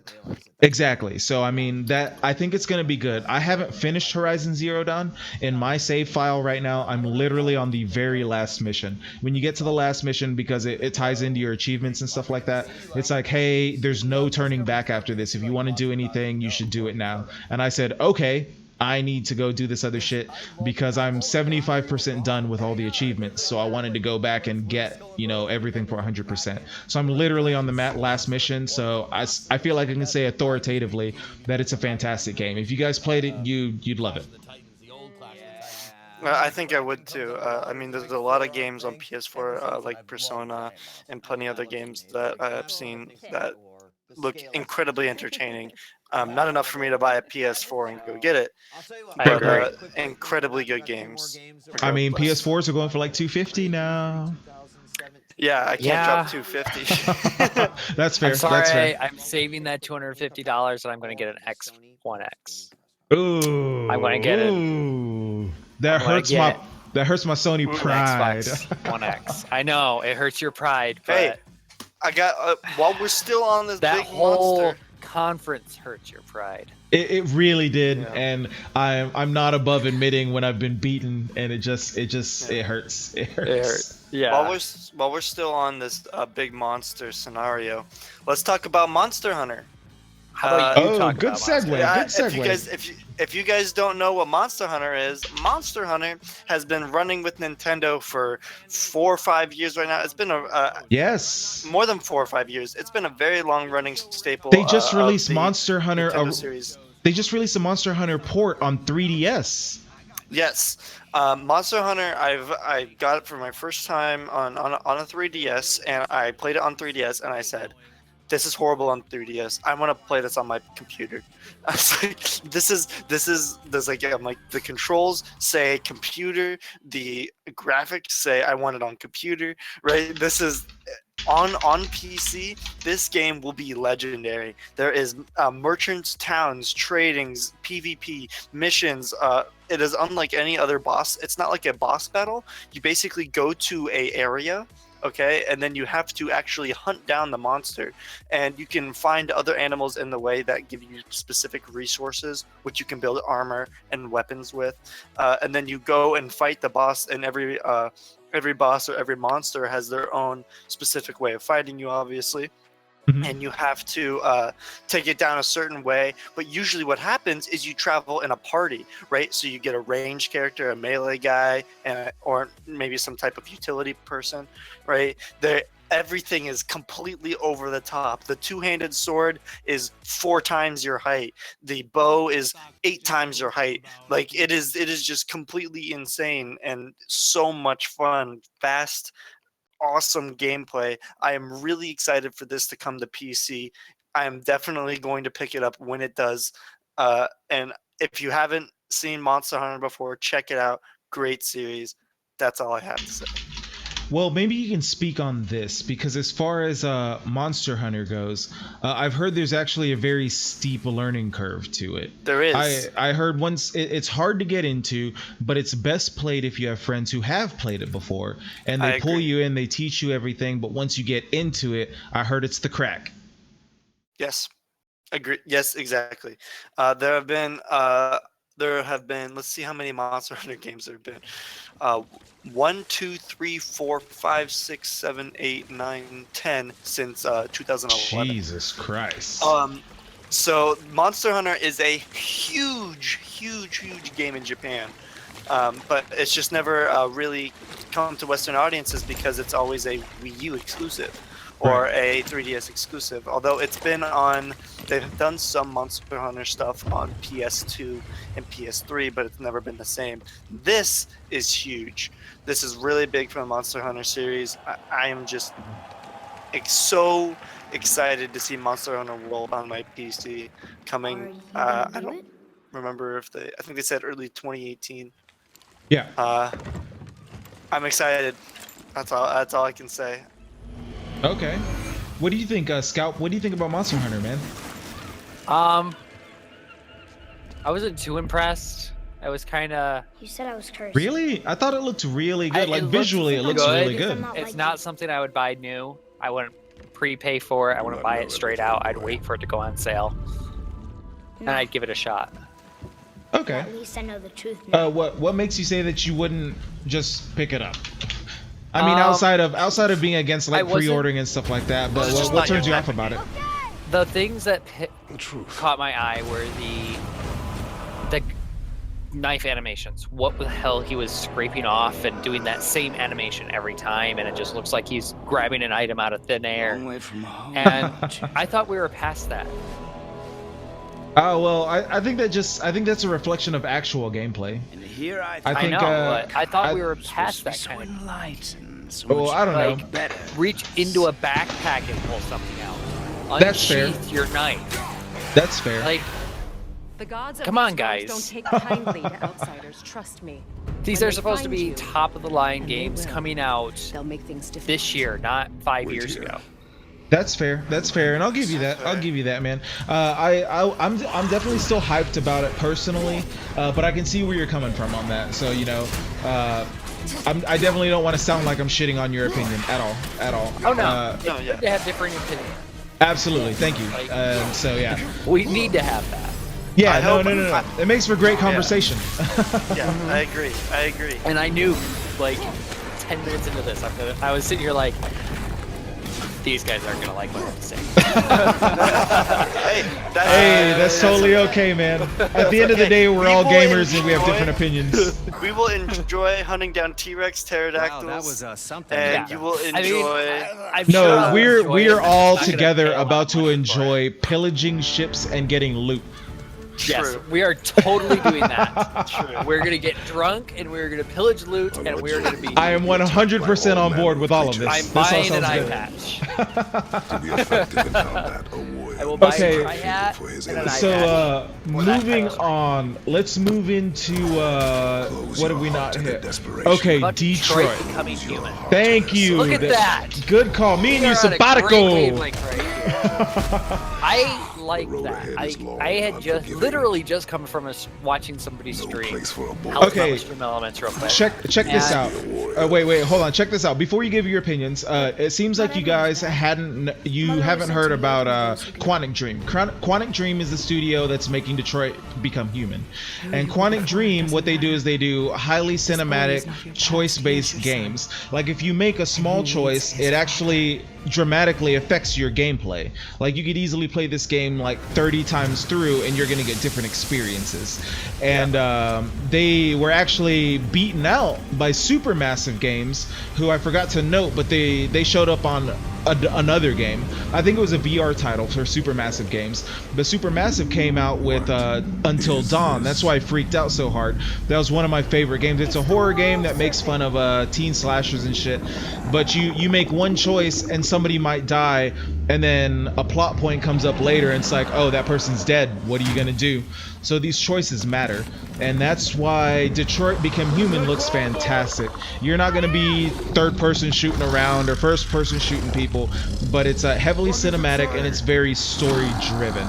So with that, from what you saw, what do you guys think? I've never played a game like that before, but I might have to try it. I've always been interested in story-driven. I've loved Telltale series. I've played many of the different Telltale games.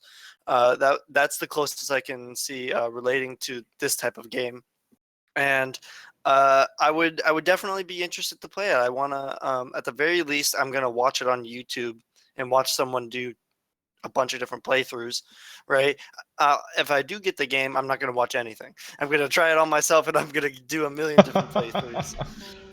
But definitely interesting. Definitely a good game. What about you, Scout? It was interesting enough for you to bring it up. So I literally had, like, before the whole Sony event, I was helping somebody out with Stream Elements real quick. And shout out Stream Elements, awesome for Twitch. Big time shout out for Stream Elements right there. Yeah, that's true. And he was playing one of these cinematic games. I think it was Chill's Night or something. Choice game Chill's Night is I wasn't 100% sure. He didn't have everything set up right on his stream for me to know what game he was playing, but it was actually pretty interesting to watch. And really quick, thank you Swag Mobiles for the follow. There are 5 CyberLife stores across Detroit. It was a lot, like real people acting this out, and he chose what they did, and it was so smooth and so. Have you guys ever heard of that show Mr. Robot? Let's get him out. Have not. Stick to the plan. It's a hacking show on TBS, I think. But the main character in that show is the main actor, one of the main actors in Until Dawn, and they also have another big actress. I forget her name. She's actually in movies and shit. So especially when it comes to these types of games specifically, Supermassive and whoever made Until Dawn, I keep forgetting, but those guys, these are literally acted out, so your facial animations are going to be on point, and you know, everything you do is going to be a big deal. And I remember the first time I got Until Dawn, it came out in October, so me and my girlfriend of course played it for Halloween, and we actually played it together. And you know, she distinctly said she enjoyed watching it because it's like watching a movie, because the way everything's acted out, you make a choice, things change, like, I and was then stuck in that stream for a half an hour. and then when me and her we would come up to a big decision, it'll pause the game for you and be like, what do you want to do? And we'd sit there and look at each other, so what should we do in this instance? And like, it was a whole thing. And yeah, so I would definitely say you were talking about the cinematic thing, and these games are very highly cinematic.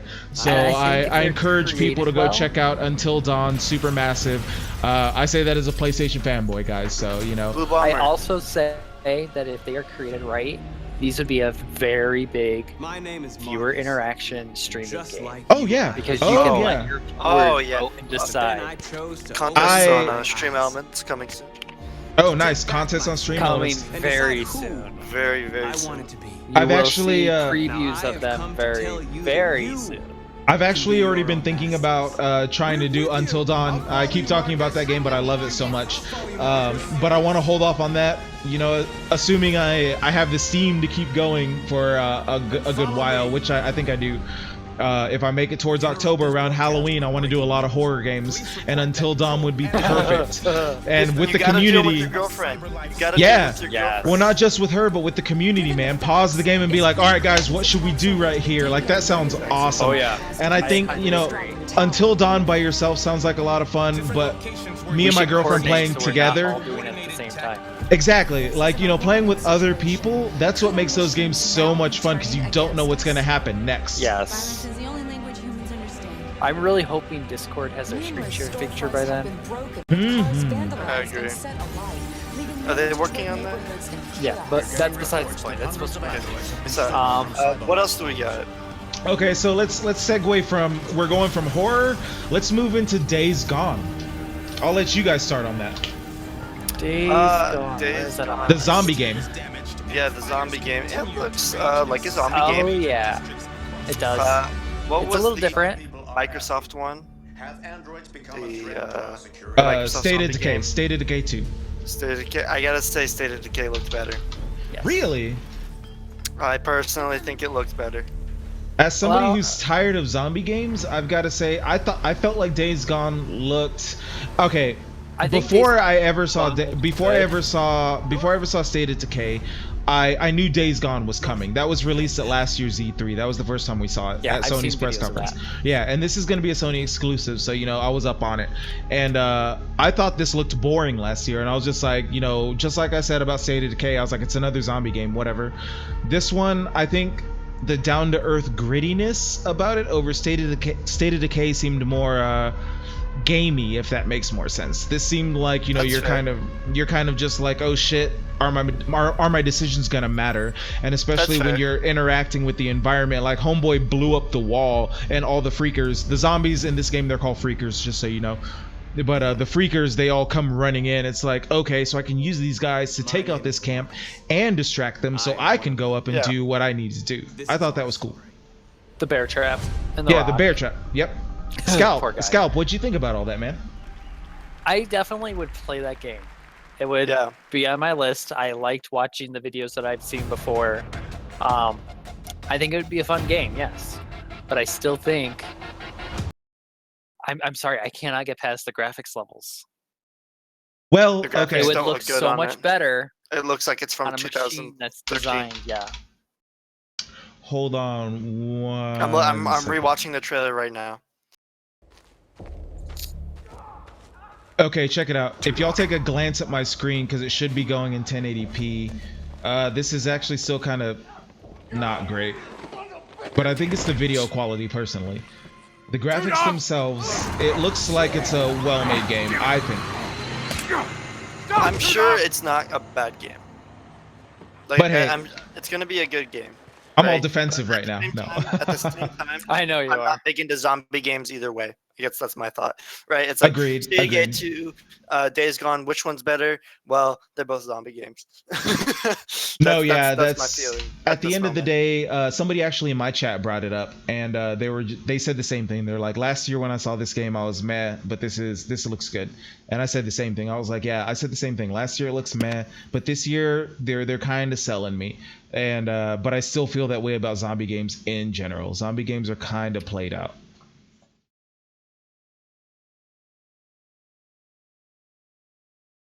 All right, what's next on the list?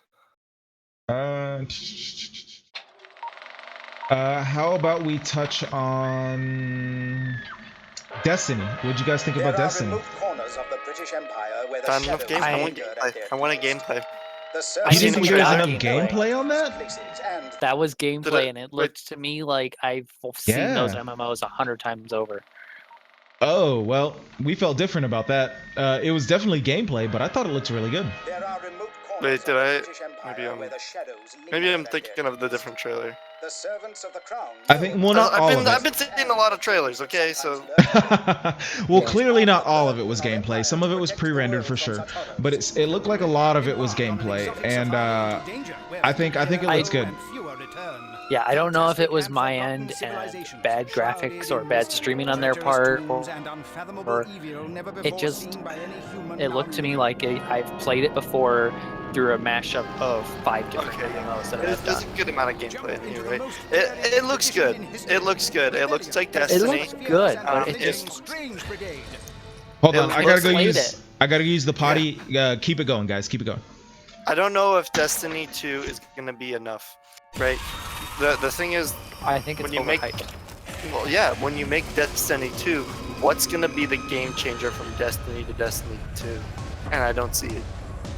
If you tell me this is DLC, that's what this is. And like all these other skins for your ship and stuff, and it's like, wow, like it's still just a ship. Couldn't you just release that for Destiny? Instead of just releasing a whole new game that they're going to charge full price for? Yeah. And that's my something problem. new. Give me something new. Give me something to be excited Microsoft about. conference, I cannot remember the name of it, but it was an MMO and it looked 20 times better. Today we're going to be looking at the very important thing. It had area effect spells. Bullet patterns are what really makes up a Housemarque game. I honestly cannot remember the name of it to save my life. But it looked 100 times better. So that's one thing that we really need to look at. And I cannot, like, I was actually kind of hyped for Destiny 2. I mean, Destiny 1 wasn't amazing. I just don't see the game mechanic-based justification for Destiny 2 besides milking away more cash. Bungie is so much better than this. Yeah. My exact thought right there, Gooner. What are we on right now? Gooner put it perfectly. It's still Destiny. He put it perfectly in my chat. He said, I mean, Destiny 1 wasn't amazing. I'm assuming he means release Destiny without DLC. And he says, I just don't see a game mechanic-based justification for Destiny 2 besides milking away more cash. Bungie is so much better than this. And it makes me sad. That's a solid point. That's a solid point, man. Hey, shout out to Goonie, man. That's a good point, man. I mean, that's what we were saying is that Destiny 1 was all right. It wasn't amazing. It was all right. Destiny 2 looks good. Is the difference big enough for $60? I don't see it. I would say so. I didn't see it. What specifically? What is making you so excited about it? Check it out. It's more Destiny, basically, is what it comes down to. It's more Destiny. It's more Destiny. It's more Destiny. There's going to be new powers, new maps. There's a new campaign to it.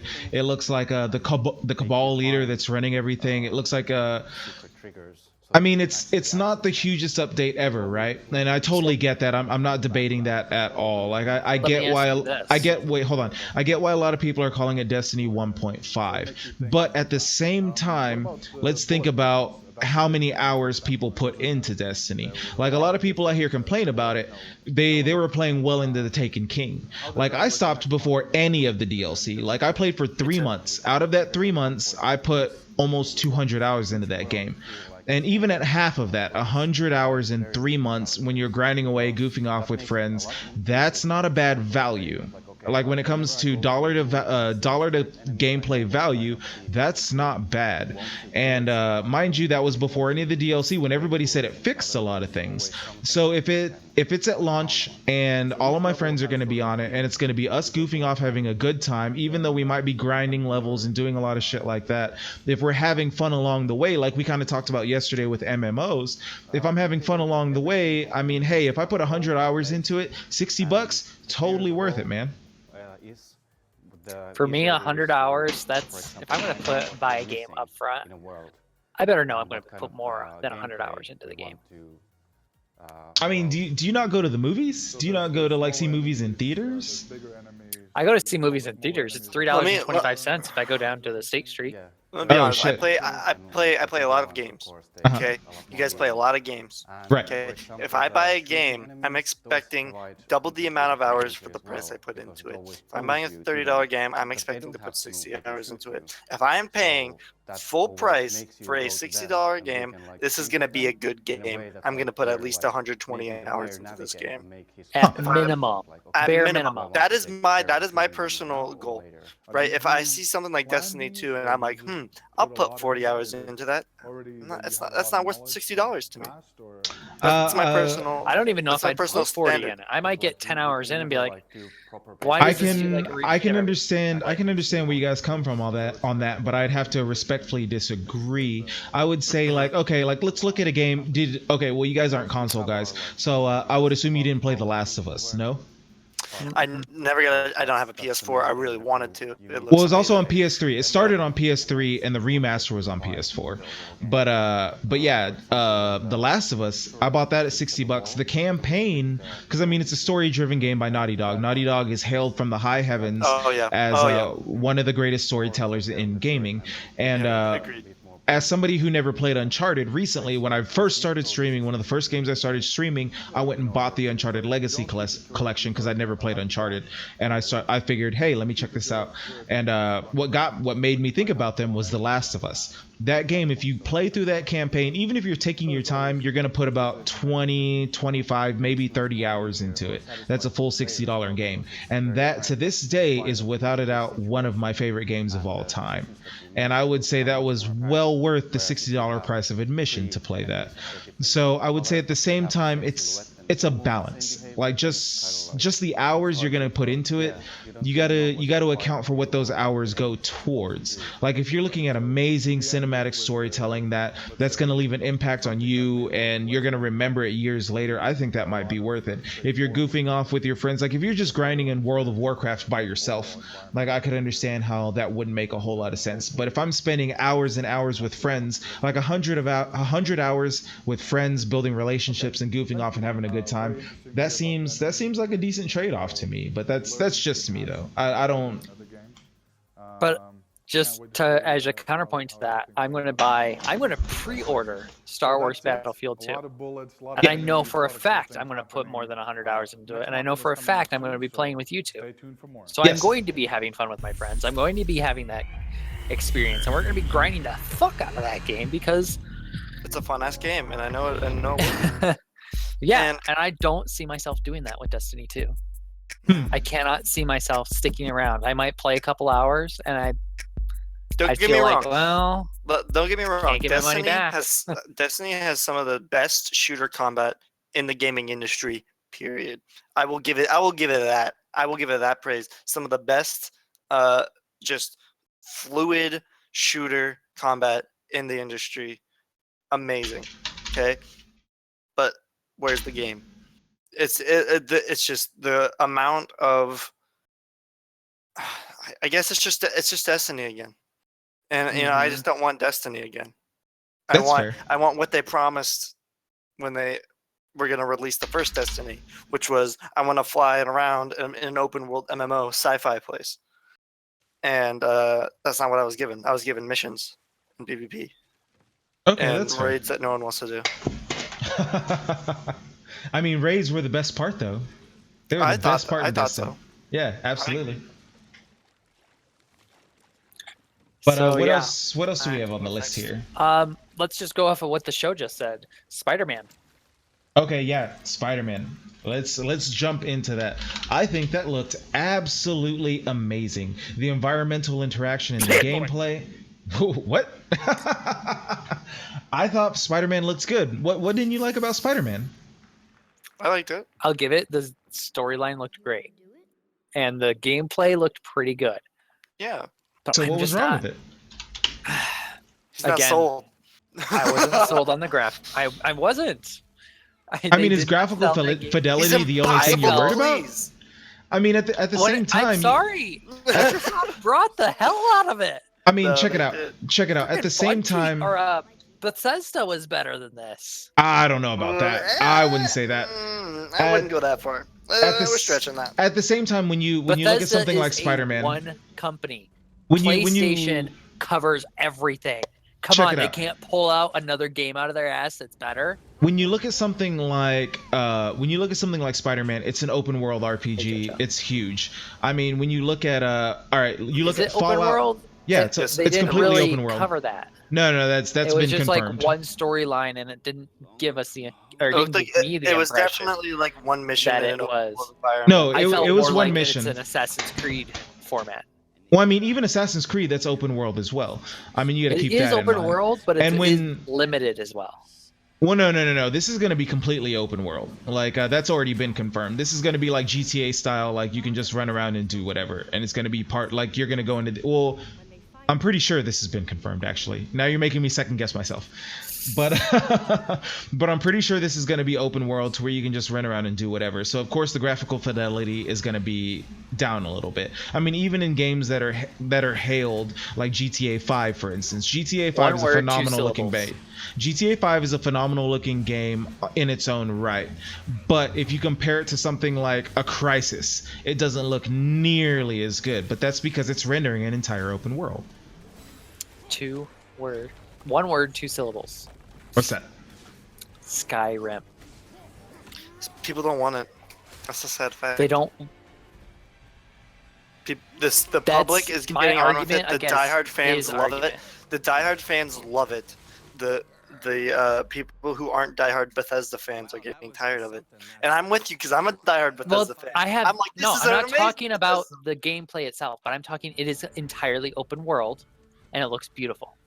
Yeah, but when you're looking at Skyrim, you're just walking around, you're traversing mountains and stuff, but you're not zipping around, flying around at 1,000,000 miles an hour. You don't have like 50 cars on screen. You don't have to render. There's a lot more you have to render with Spider-Man. Exactly, like like with Skyrim, graphics up to ultra. You're rendering a hell of a lot of plants and shadows. With Skyrim, when you walk into like a city, you're going to see people around. But Spider-Man is taking place in New York. There are going to be people there all the time, constantly. That's something you're going to need to render on top of cars, on top of buildings, on top of swinging physics. I mean, Skyrim, it's boots on the ground. Your feet are never not on the ground, unless, maybe you're fighting a dragon or something like that. But you're not just on command swinging around. I think that sets it apart a little bit. Go ahead. Like what you have to consider the difference between Skyrim and Spider-Man is think of the difference between Skyrim and Overwatch, right? Skyrim, you're walking through a town. It can render things as you come. It can render the whole town while you're in that town, and you're never gonna fly out of it. You're never gonna like zoom through it or anything. Nothing crazy is gonna happen. You ever watch when you like cast your Thum and you go like Foos row on someone? It almost lags for like a couple frames. Really, it's not like a frame perfect game. Never had that issue. Well, I'm saying like if you do it like just to the side of them, it'll be like Foos row. If you say Foos row, it'll be like it'll go out and then they'll stand there and then it'll go and then they'll go right after it. And so it's not, like I said, it's not a perfect game. But in a game like Overwatch, you are moving insanely way faster, and you're going to have to render things a lot faster. And that's just how video gaming works, right? I'm not saying it's an excuse for the graphics, right? We are 6 years after Skyrim came out, mind everyone. Okay? That is another point. After Skyrim Special Edition. I still think they're rushing. Okay. Everything. I think Spider-Man looks good. I think the gameplay looks good. I think it looks like it's a fun game, but there's no way in hell I'm picking it up. Yeah. I'll be on top of it. I was hoping for a reason to get a PS4. I was really hoping they were going to show me some reason that I'd want to buy a PS4. And I did not get a reason. The only thing is, it's going to be $250. Well, maybe. Well, I mean, check it out. If you took away the Xbox One X, like what outside? Oh, wait, you already have a gaming PC, right? You have you have a PC that can handle games. Without the Xbox One X being 60 frames at 4K at 60 frames a second, why would you pick up an Xbox? Well, I don't have a P. If I had a PC, The that could games. do that. Well, no, that's no, what I'm because I saying have- though. That's what I'm if I saying had a though. A lot PC of that the could exclusive games that they have are coming to PC. So I Yeah. mean, you've already got a PC that's going to run it. If it weren't for the 4K thing, I mean, outside of that, on Microsoft's end, just focusing on games that aren't multiplat like Anthem. Anthem's going to be multi-platform. That's going to be on PlayStation 4 as well. So I mean, what did they show that would make you pull up and grab an Xbox? If I had the system, I wouldn't. Like I said, we're all PC gamers. At least I'm heavy PC gamer. I know Lord Scalper is PC gamer as well. I don't think there was anything they could have shown us that would have convinced us to get a console unless they said it was $3. So it's not specifically that one console is not good enough for our purchase. It's that I don't think we're specifically the target audience. I guess my thought is that for people who are buying consoles, Xbox is the way. The Xbox, right now. the Xbox One X is the way to go. Absolutely, and I would not disagree with that for 1 second. Yeah. Going back to the PS4, Xbox One, PS4 crushes Xbox One in almost every category, in games and live streaming, and just almost every category. There's nothing that the Xbox One really has over them, and Microsoft brought their A game. They really did, and that's what crushed Sony right here. Like Sony, this was a disappointing conference for sure. I feel like maybe I'm less disappointed than you guys, but that's probably the fanboy in me pushing a little bit harder. But I wouldn't argue that it's not disappointing. It was definitely a disappointing conference. They brought some good games. Like I would say Spider-Man looked good. Destiny looked fine, but that's going to be multi-plat. The Uncharted game with the Uncharted DLC, that looks awesome. But stuff like that. I mean, outside of that, it's not great. It's not looking great. Okay. Well, have we covered every game so far? Or is there any game we're missing? We didn't cover Uncharted, but that was the only one we didn't. Yeah. I mean, I've never played Uncharted. I've heard they're amazing games. Moss looks good. Oh Bravo yeah, team. Moss. Marvel vs. Capcom. Yeah. I'm not a big fighting game guy, but that looks good. I'll be excited to watch that. I'm not sure if Marvel vs. Capcom was meant to be graphic like that. Yeah, it's meant to look like that. It's been really cartoony and kind of cel shaded for years. Yeah. And it seemed like each character had a specific finality. Yes, I agree. They had different levels of graphic based on what character. Like if you look at like Rocket, and then you look at like, Thanos. I know what you're talking about. Yeah. It's definitely meant to look like that. They're going for a certain aesthetic. Yes. Bravo team. Did we get any gameplay of Bravo team, or was it all cinematic? We got a little bit of gameplay. Yeah, it looked like some of the shooting. Really parts hard to tell.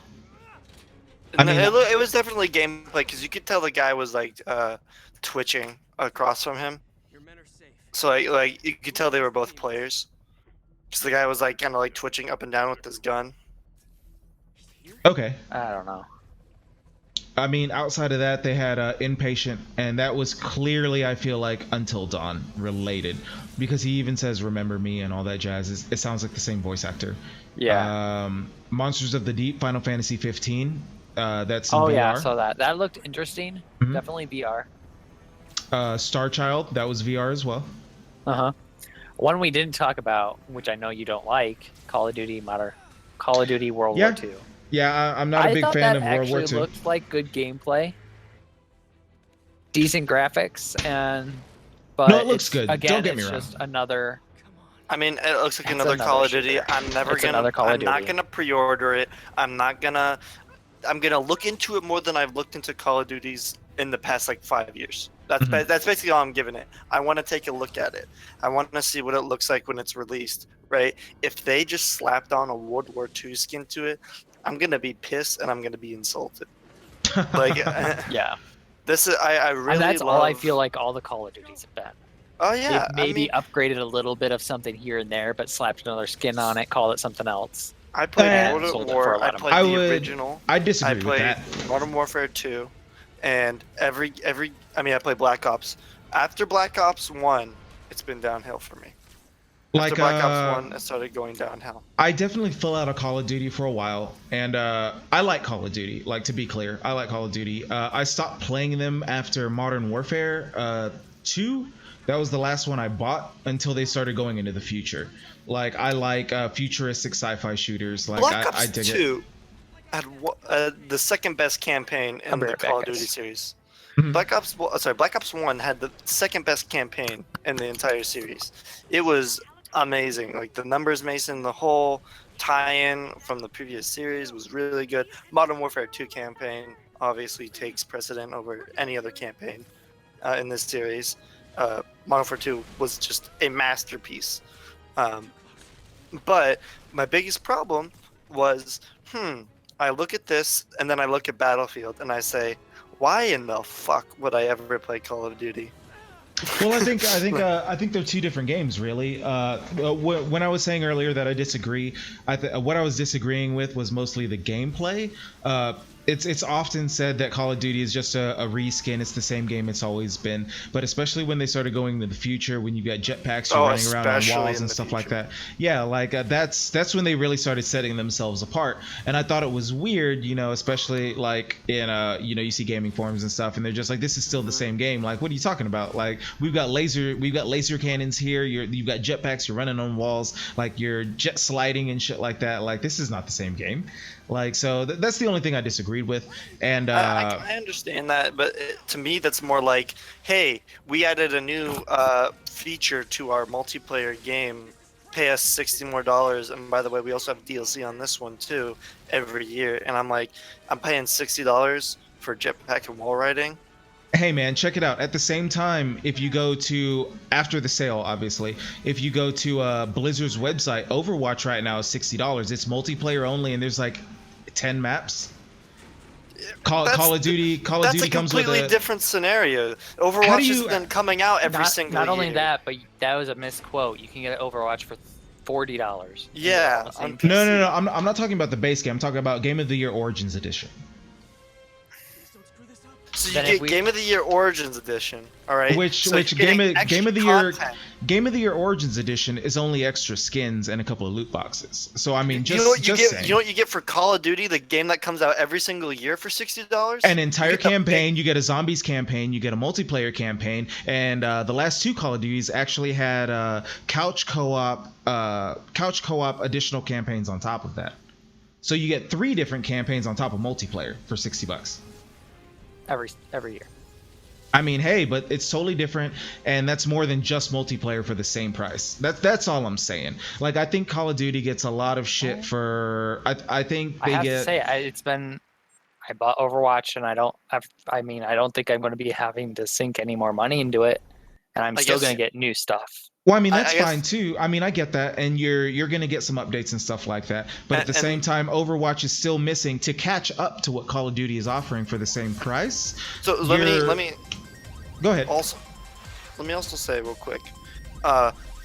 So what? I mean, like, think about this, right? How many different types of games are in the shooter genre, in the Call of Duty shooter genre, right? Other than just like Battlefield. Right, there's the Tom Clancy's. There's all these other shooting games, right? Well, there's just, I mean, like Rainbow Six, Siege, Ghost Recon. I mean, Blacklight Retribution, which is free on the PC. I mean, there's a ton of other just grabbing. I mean, CS:GO. There's a ton of other just modern shooter games. There's a ton. It's completely saturated. How many games are like Overwatch? TF2. Well, no, that's fine. If you're gonna argue aesthetic, I'm talking about value is what I'm talking about. That's like, what I'm saying. I understand that's. I'm arguing genre. Okay. I'm saying well, I mean, if you're talking about genre, if you're gonna bring up Counter-Strike Go, I mean, that's a very popular game on PC. I understand that, but it also doesn't look even close to any one of the new Call of Duties in graphic fidelity. That's something that's come up several times during this the Sony conference that we've been talking about. Graphically, it doesn't come even close. The closest thing is going to be Battlefield, and Battlefield, and even on top of that, Battlefield still doesn't touch Call of Duty at all. Call of Duty is in a class of its own, and I'm not saying Call of Duty is the best game ever. I mean, I stopped playing, like, I bought the last two Call of Duties, and before that I'd stopped buying them for like 4 years. So I mean, I'm just saying they get a lot of undue hate is all I'm saying. I guess my point is, if I were to jump in a multiplayer game in Modern Warfare 2, and if I was to jump into a multiplayer game in Advanced Warfare, in a game that prides itself on its multiplayer now, they would be totally different games. They would feel about the same, except in Advanced Warfare, because I have played them both. In Advanced Warfare, it just feels faster. Did you play Black Ops? Yes. Black Ops 3 is what I'm saying. I played Black Ops 3. Okay. If you I'm gonna have to severely disagree with you if you think if you feel like Modern Warfare 2 feels like Black Ops 3. I just cannot agree. I mean, with that. okay, yeah, they feel a little bit different, but what do you do in every single Modern Warfare or every single Call of Duty game? And that's run and gun every single time.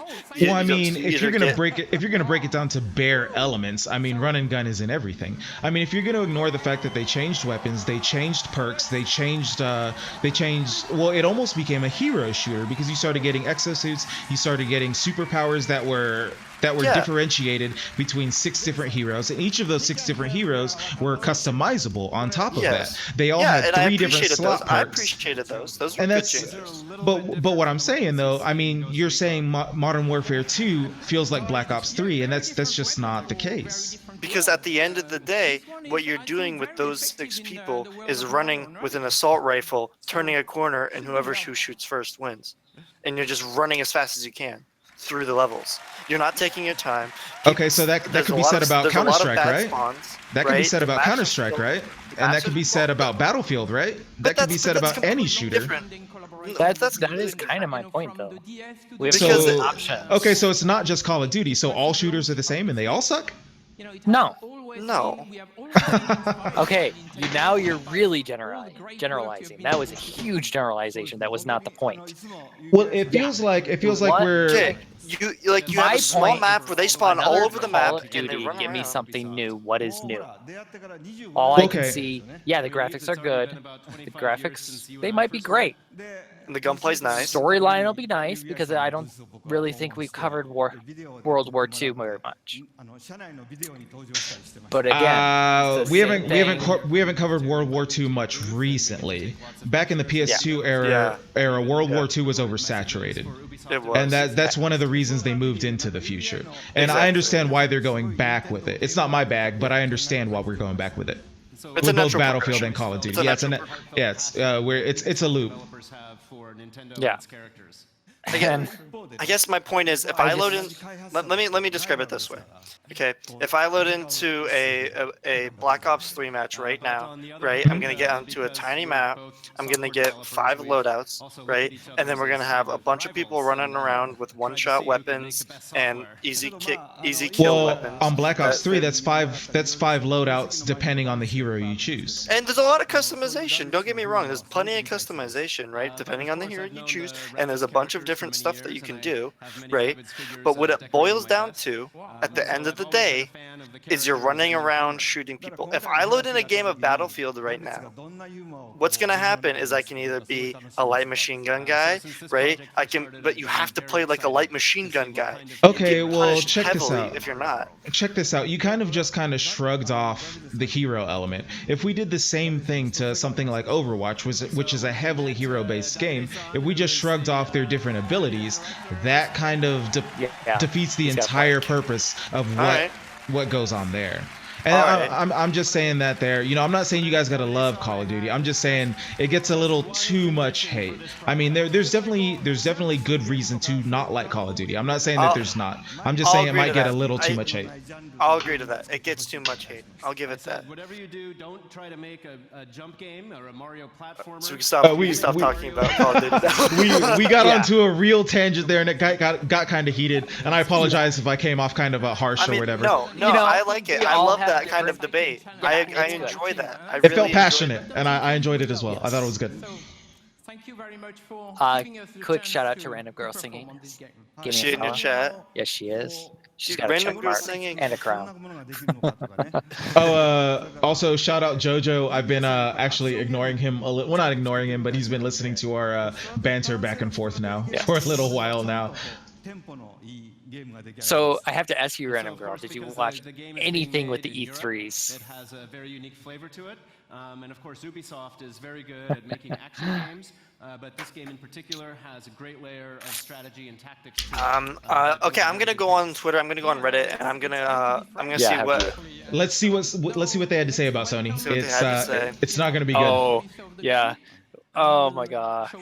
It's gonna be a bloodbath. That's what's about to happen. Yeah, Sony's gonna get cut up.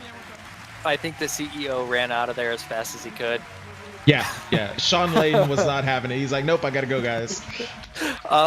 Thanks for coming. Watch this one last thing. I'm gonna go out this door here.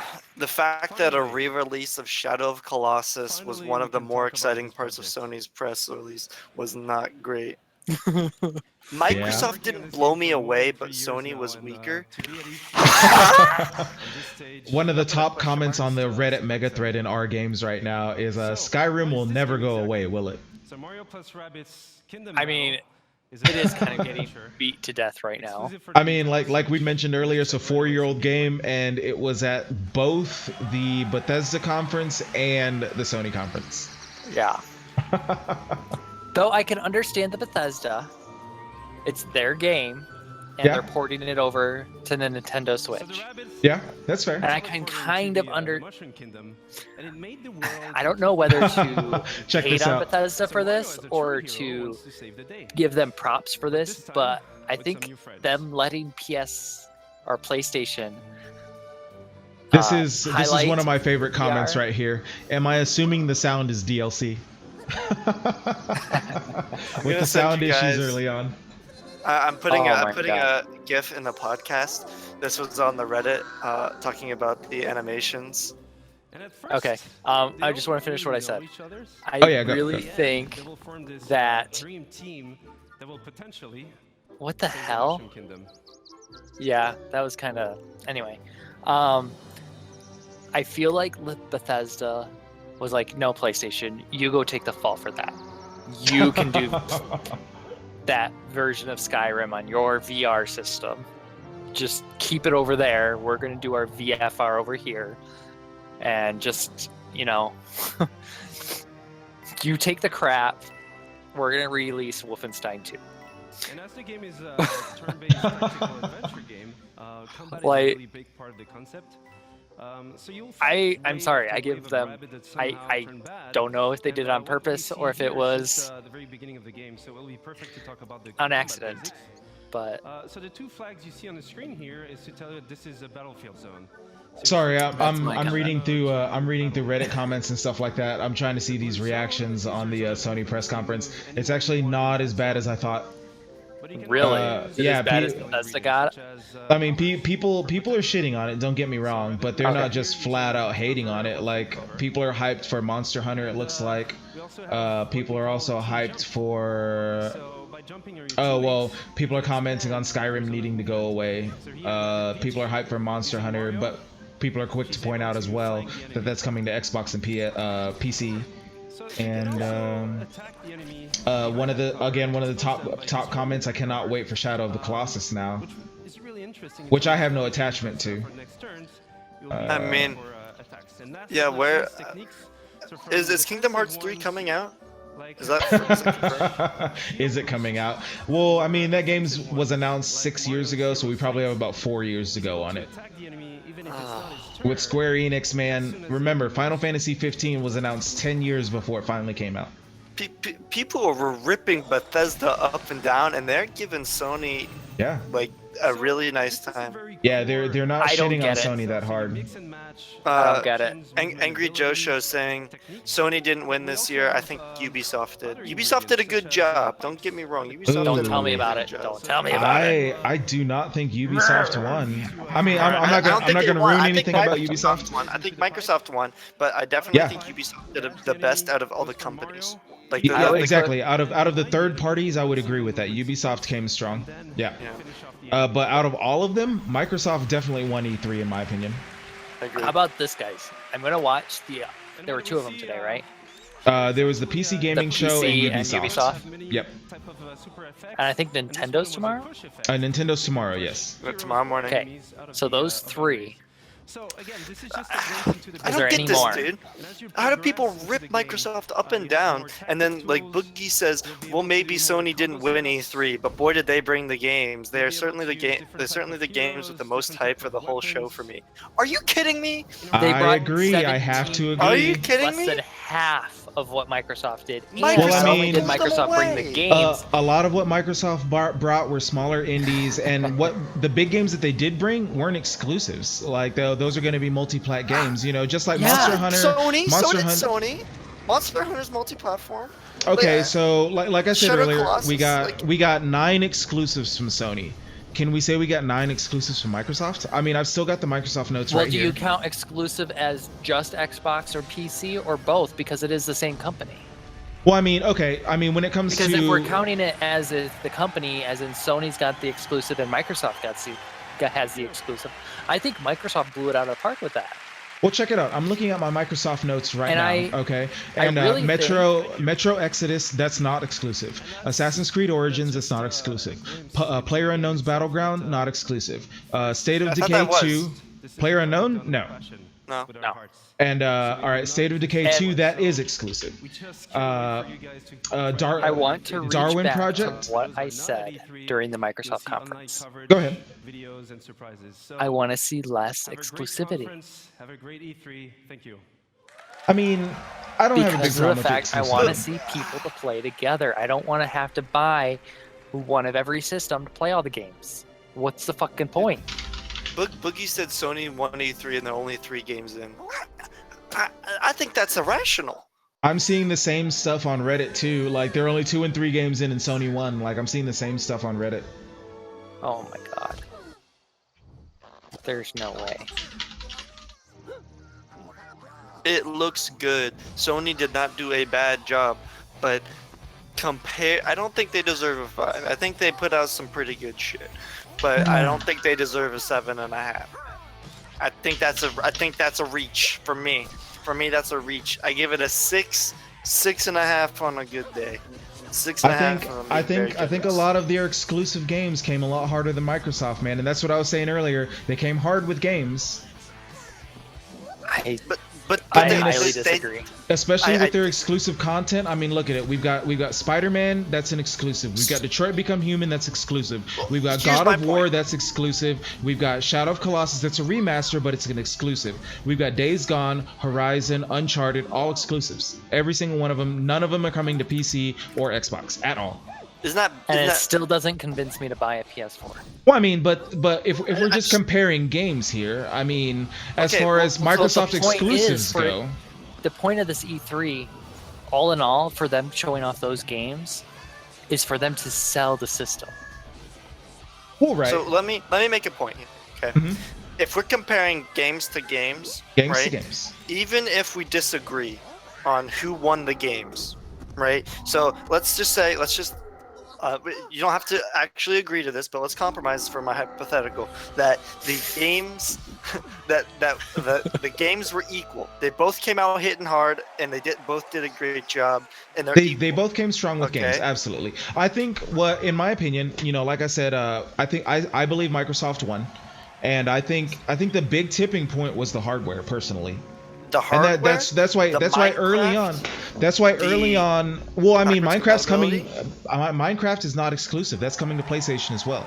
But why? But that's That's good. That's a big thing. Well, no, that's my point. And Mine has to go everywhere. Give us a fucking choice. Well, that's what I'm saying though. I mean, if it's cross-plat, it really shouldn't count, because if we're counting cross-plat, then those same games should be counted for Sony, right? I mean, if it's Show going to me be how on, it looks on the PS4 compared to the Xbox One X. I mean, then we're starting to break it down to that. We're talking about games. Then we can't compare games at all, right? Because at that point, then it's stupid to compare games, because then you're just like, if you're saying that all games can be for everything, right? Or you're just comparing the exclusives, right? Then it's like, well, it's incredibly biased towards the PS4, right? I think that's where this is. I think that's where all this is coming from. I think that's why people are. I think that's why people are giving it to PlayStation right now, because Xbox came out with a lot of great games during the conference. Don't get me wrong, but a lot of them, looking back at it, none of them are going to be exclusives. Like, they're going to be on PlayStation and PC. There's only a handful that are going to. I mean, even if you just count PC/Xbox as a single cohesive console, if you just counted that as one thing, outside of that, they still don't have the exclusives compared to Sony. I mean, a lot of things like Ori and the Blind Forest, that's going to be on PlayStation. Shadow of War, that's going to be on PlayStation. Life is Strange was exclusive to PlayStation. Well, no, that's fair. That's fair. Who did the companies choose for them to present it? So I mean, but at the same time, if we're comparing games, like we were talking about, if we're comparing games at the end of the day, each of these tick marks, if we're doing little slashes on the wall, those tick marks need to go to both. And at the end of the day, when it came to exclusives that aren't going to be on anything else, Sony got those extra tick marks. Sony got those. That's why I think they're getting. That's why I think they're getting the love. That's why I think they're getting the love. Extra tick marks to Microsoft for retro compatibility. Yeah, no, they definitely deserve that. Absolutely, because PlayStation's not even doing PS3. I mean, Xbox One is doing Xbox 360 and original Xbox now. So yeah, like they're going all the way back. Yep. When it comes to the entire presentation, the entire E3 presentation, you are blind if you think Sony beat Microsoft. I'm saying the whole presentation. I don't think Sony beat Microsoft at all. I do not agree with that, and I do think Microsoft won. I've given Microsoft like an 8.5 to a 9. I said the same thing. I said 9. Wasn't it? Wasn't that what I said earlier? Was it 9? You said 9. I gave it a 9.5. I'm biased. I was inflating it. I'll give it a 9. Definitely. So we can all definitely agree that it was about a 9. I give Sony. I agree. Yes. I give Sony a 6.5.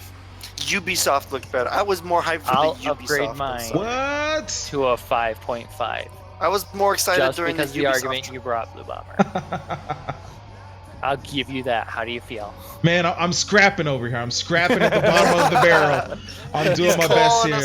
He's dragging your fingers on the barrel. I realize where I'm at right now, and I'm fighting hard, man. All I have to say, pirate game. Oh, the pirate game. The pirate game is legit, man. Sea of Thieves and okay. Well, you didn't see Ubisoft. I'm not gonna say anything about it. Yep, Go watch Ubisoft. You can't tell me anything about it yet. Go watch Ubisoft. We'll argue about it tomorrow. Yes, we'll go watch Ubisoft right now. Yeah, I will. I'm gonna have to get off. It's 10:30. I actually have to go back to work tomorrow, so I have to go to bed at a decent hour. I need to iron and all that stuff. So I went to bed like after midnight last night, and I went to work this morning. I don't know how the fuck I'm still awake. I'm gonna mute and do some closing statements. If you guys want to do yours. Yeah, I'll do my closing statements, and we can wrap up privately. Yeah. Yep. Okay, awesome. All right. All right, guys. Oh shit. All right, guys. As you heard, we're gonna go ahead and wrap this up. Thank you very much for everybody that stopped by. Wait. Sony said that they physically can't have backwards compatibility. Oh no. I understand what the reason Sony's not doing backwards compatibility. That's because the PS3 had the cell processor, and that was a whole thing, and that was difficult to code for. So don't get me wrong. Like I'm a self-proclaimed Sony fanboy, and you heard me over on the reacts. I was fighting for Sony. I'm fighting for Sony here, and at the end of the day, I got to agree with the guys. Microsoft kind of killed it. If we're just talking about games, which I said early on, if we just forget about the hardware, just games, I think Sony beat them on the games personally. but as far as an all-together package, including the hardware, I think Microsoft kind of beat them. And but I definitely understand with the backwards compatibility. Sorry, man. But I definitely understand with all of that. And but yeah. But I'm gonna go ahead and call it quits tonight. You know, I've done 3 days. This is the 4th day. Over 3 days, over 12 hours almost each day. So I'm gonna call it quits. I have to go to work tomorrow. Thank you very much for stopping by, though. I appreciate it. I couldn't do it without you guys. You know, I hit affiliate today. Because of you guys. And again, I can't say it enough. I thank all of you for that. And I really wish after E3, I really hope you guys keep coming back. I'll get back to my regular streaming schedule. I stream 4 to 5 times a week. So I'll be doing different things. I have a PC, PS3, PS4, Nintendo Switch, Wii U. You know, I've got tons of games on different consoles and everything. So I'll be streaming all kinds of different stuff. If you guys want to come hang out, let me know what you think, what kind of games you want to see. You know, I'm totally open to all that. I'm just a gamer at heart. I just love video games, and that's all it comes down to. So after all that's said and done, at the bottom of your screen, blue_bomber 0 instead of an O, Twitter, Facebook, YouTube. Please give me a follow, especially on Twitter. I always announce there. And if you could shoot me a follow with that purple heart, that would be great, man. But thank you very much, JoJo. Thank you very much for everybody who else came by. Swag, Ko, Kai, everybody who came by, man. XCat, I can't name everybody. The chat's been going all day. JB Merkin, everybody who shot me follows. Quick shout out to the last couple of people who shot me follows. Goonie Goon, Tomathan, JoJo, Leo. Thank you all, man. But I'm gonna head out, and I hope you guys come back. I'll be back tomorrow, guys. Y'all take it easy. Blue Bomber signing off.